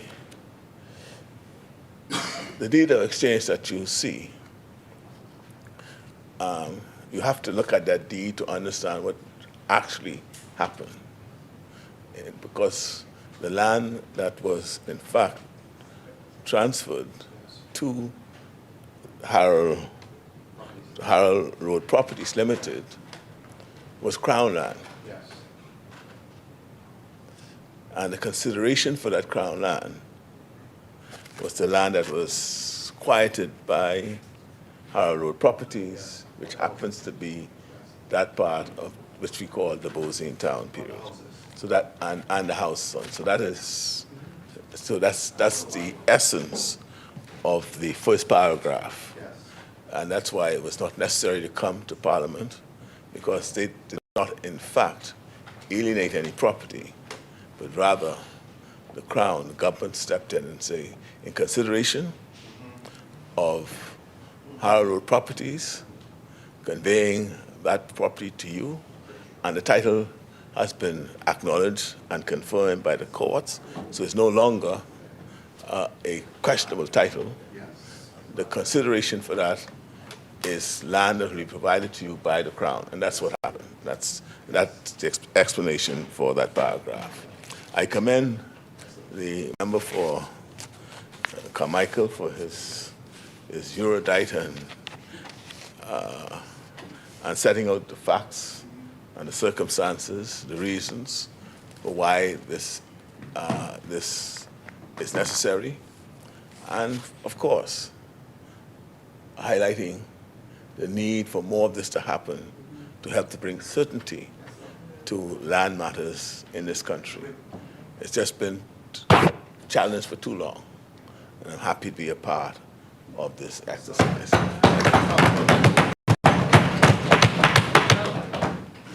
Thank you, Honourable Member Asmini. The Chair recognizes the Honourable Member for Freetown. Madam Speaker, just to address the issues raised by St. Anne's, and firstly, as to a suggestion that the title of Harold Road Properties Limited is questionable, The title of Harold Rose Properties Limited is a certificate of title, which is a good root of title and unassailable. Having represented Harold Rose Properties Limited when I could still go to court, Madam Speaker, the case with regard to certificate of title was adjudicated all the way to the Privy Council, and the issue of the certificate by the late Justice Ricardo Marks was upheld. And so there is no questionable issue of title. As to value, I almost forgot, Madam Speaker, the date of the Crown Grant is the 25th day of April, 2012. Over 13, well, going on 14 years ago. And if I'm not mistaken, it was signed by the then Prime Minister Hubert Ingram right ahead of a general election. And they actually gave me a Crown Grant without getting the document in exchange for it. Say what? Repeat that. Let me hear that. Say what? The Crown Grant is dated the 25th of April, 2012. The consideration for that Crown Grant is the deed of exchange, which is dated January 2023. Because I'm a good Christian man, I don't think we recorded, let me check before I say that. But Madam Speaker, we did not act on the Crown Grant, and I just say that for this reason.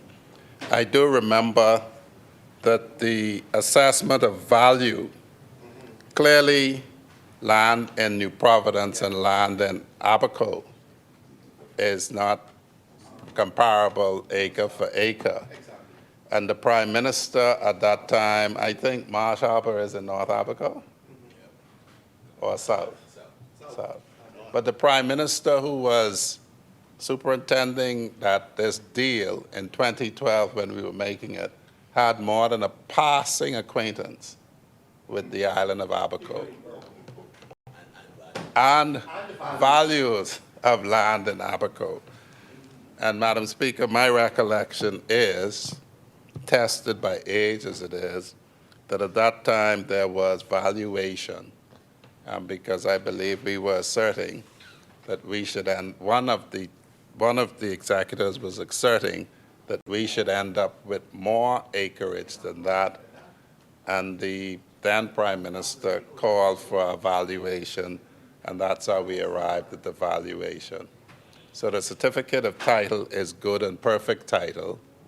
The valuation was based on, Madam Speaker, the relative value of land in New Providence as compared to Abaco. And what is very interesting, Madam Speaker, I know that I was pressing to get this matter completed so that my client might have a means of paying me. And it still took all of from 2012, that happened. 2017 came and went. For 4.5 years, there was no conclusion put on this, and this funds the argument or the position of Carmichael that it's under this administration, all due respects to all others, that the matter was completed when the Crown Grant was actually delivered to Monroe and Associates in 2012. And so that shows how significant this administration is, and the member for Garden Hills in pushing to complete this matter and effectively completing it. I don't accept everything Carmichael says about the characterization of the matter, but he was in the spirit, so he was in the spirit and on a very good wicket about progress, and so I decided, Madam Speaker, that it was powerful what he was delivering. But the essence of it, Madam Speaker, is progress, as we've been saying. There was a desire in 2012 to do something, but that desire did not progress the matter any for the persons in Beauzine Town. We heard about the former member for Garden Hills doing a lot of talking and writing. But again, that didn't progress anything for the persons in Beauseant Town. And I concur with Carmichael that it took, and I wonder if I should tell Cat Island, Ramkins, and Salvador that although they were the original settlers of Beauseant Town, my clients, the Archers, are from Abaco. And so an Abaco prime minister couldn't deliver it, and it took a Cat Island prime minister to deliver it for the original settlers of Beauseant Town, aided by, I don't know where you from, Andres. And so, Madam Speaker, that's what marks progress. Not the desire to do something, not trying to do something, not talking eloquently about doing it, but actually doing it. There's a saying, you know, talk is cheap, money buy land. And so that's what we're saying, Madam Speaker, when we say choose progress. On every score, the electorate will be met with talk. We ask them to judge action. Thank you. Speaker, just on a point of clarification, so from what the leader of government business was saying, there is clear title because of certificate, that this process was commenced by previous FNM administration, and now it's being resolved to the extent of title being approved to be granted to the Minister of Housing, but there's still no title that's been transferred to the property owners yet. Because what the member for Carmichael said at one point, whether intentional or not, was that it has already begun. And that's prior, the granting, the transferring of title has already begun, but this House approval is needed now. Yeah. Yeah, I don't want persons to have title that predates today. And I wanted to acknowledge that this was something the FNM saw too, and after 25 years or more of PLP government, it never sought to intervene in the way that the FNM government did. Thank you, Leader of Government Business. You didn't explain it. I really can't let Sedans get away with that. I think he had left. Yeah, he was with me when we were Lockhart and Monroe, I believe. I believe he wasn't with us when we were Monroe and Associates. The fact of the matter is, Madam Speaker, the certificate of title wasn't granted until 2004. There were then issues as between two sets of executors of an estate. The matter first came up when we approached the government. If you would remember, this made the news because we had served notice for possession, a letter for possession to the persons. And it made news. We were engaged by the government. We said we are willing to do this. And only, Madam Speaker, because of the Christian patience that I was able to urge on our clients, that the matter abided all of this time. And it was a frustrating period, I can say personally. 2012, we got the conveyance, and then there was another little fight, but for all of 2017 to 2021, nothing happened while we chased. Simply to say, we have this Crown grant, we can actually go and sell this land, but you haven't gotten your deed of exchange. Let's settle this so we could dispose of the land crowned by the Crown grant. And we chased for 4.5 years for the most amazing thing, to tell them we have what is coming to us. We want to give you what's coming to the government. And in 4.5 years, they couldn't manage to do it. And you know, if I was a wicked person, I would have gotten rid of the land and then say, sign what? Because you already gave me the Crown grant. I could have sold the land. But for 4.5 years, we were chasing them for them to give us the document, to give them what was due the government, the Bahamian people. And within 2 years of this government taking office, we had the deed of exchange done, and now we're here. And that's really the difference between talk and action. And it's really how you can progress. We never deny the deaf and them don't have any good ideas, you know. We just say that they talk a lot and do very little. So we don't say that they don't have ideas. We don't say that they don't start things.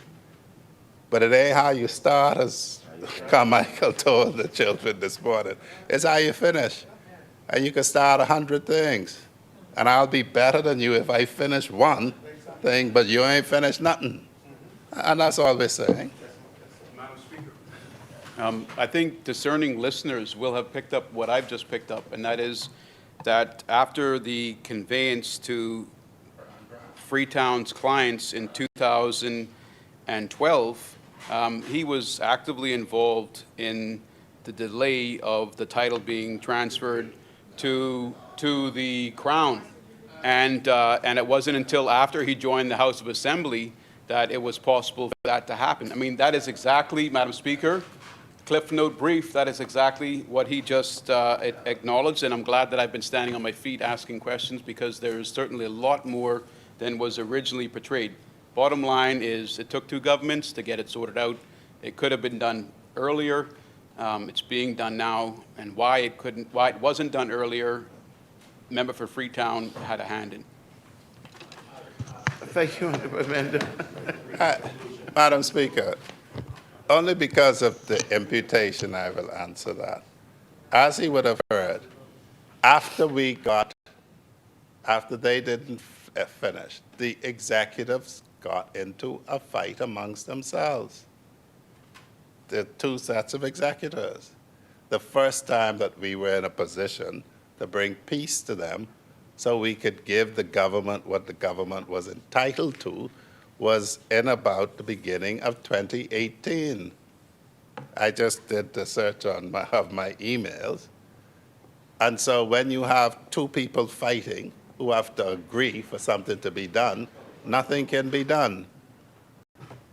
But after 2018, and I was chasing, because I was actually in practice from 2018 to 2021, using my best efforts to get this done.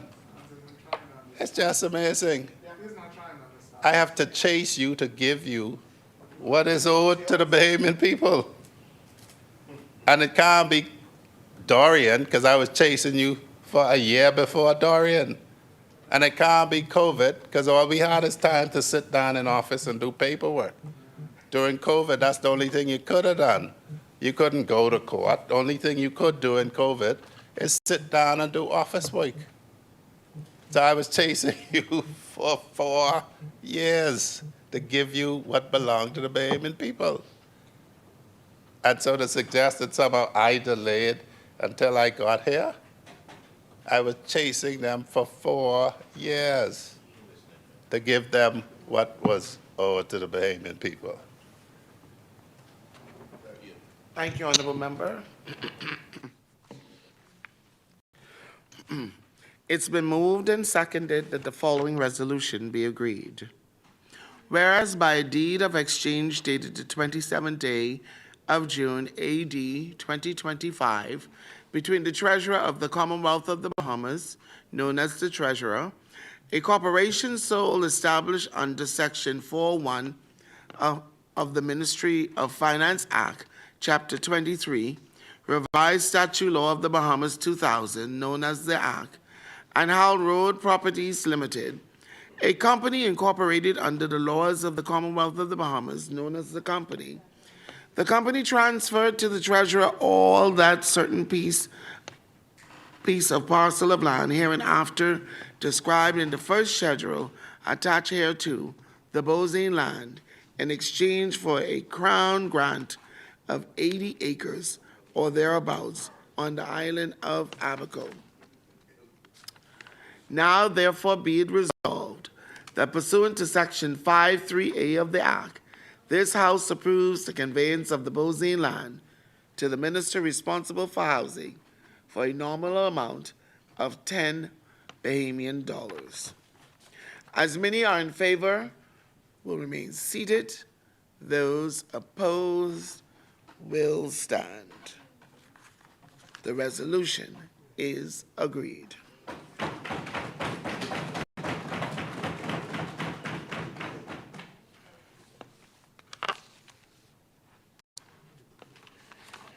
We'll now revert back to the order of business.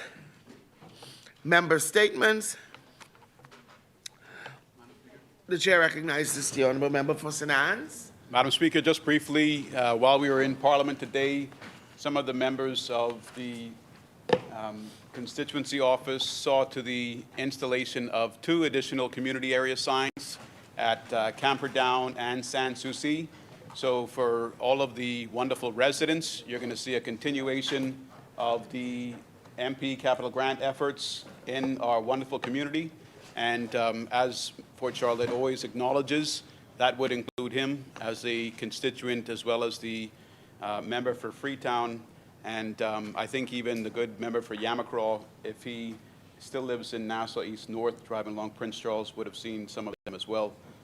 So I think it's a great cause. It's being received very well, and I have seen one from Yamacraw, so he's also continuing efforts to improve his constituency.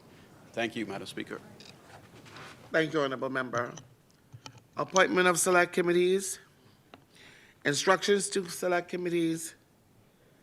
Discharge of select committees. Notices for future meetings. Speaker, The chair recognizes the honorable member for Golden Gates. I rise to renew all matters in the name of the government. Thank you, St. Anne's.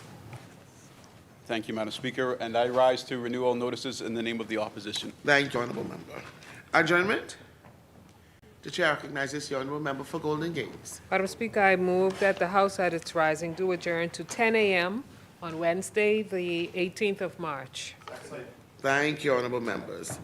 It has been moved and seconded that the House at its rising do adjourn to Wednesday, 18th of March, 2026 at 10 a.m. As many are in favor, will remain seated. Those opposed will stand. The motion is carried. Final adjournment? Madam Speaker, I now move for the final adjournment to Wednesday, the 18th of March at 10 a.m. 2026. Thank you, honorable members. It has been moved and seconded that the House do now stand adjourned to Wednesday, 18th of March, 2026 at 10 a.m. All right.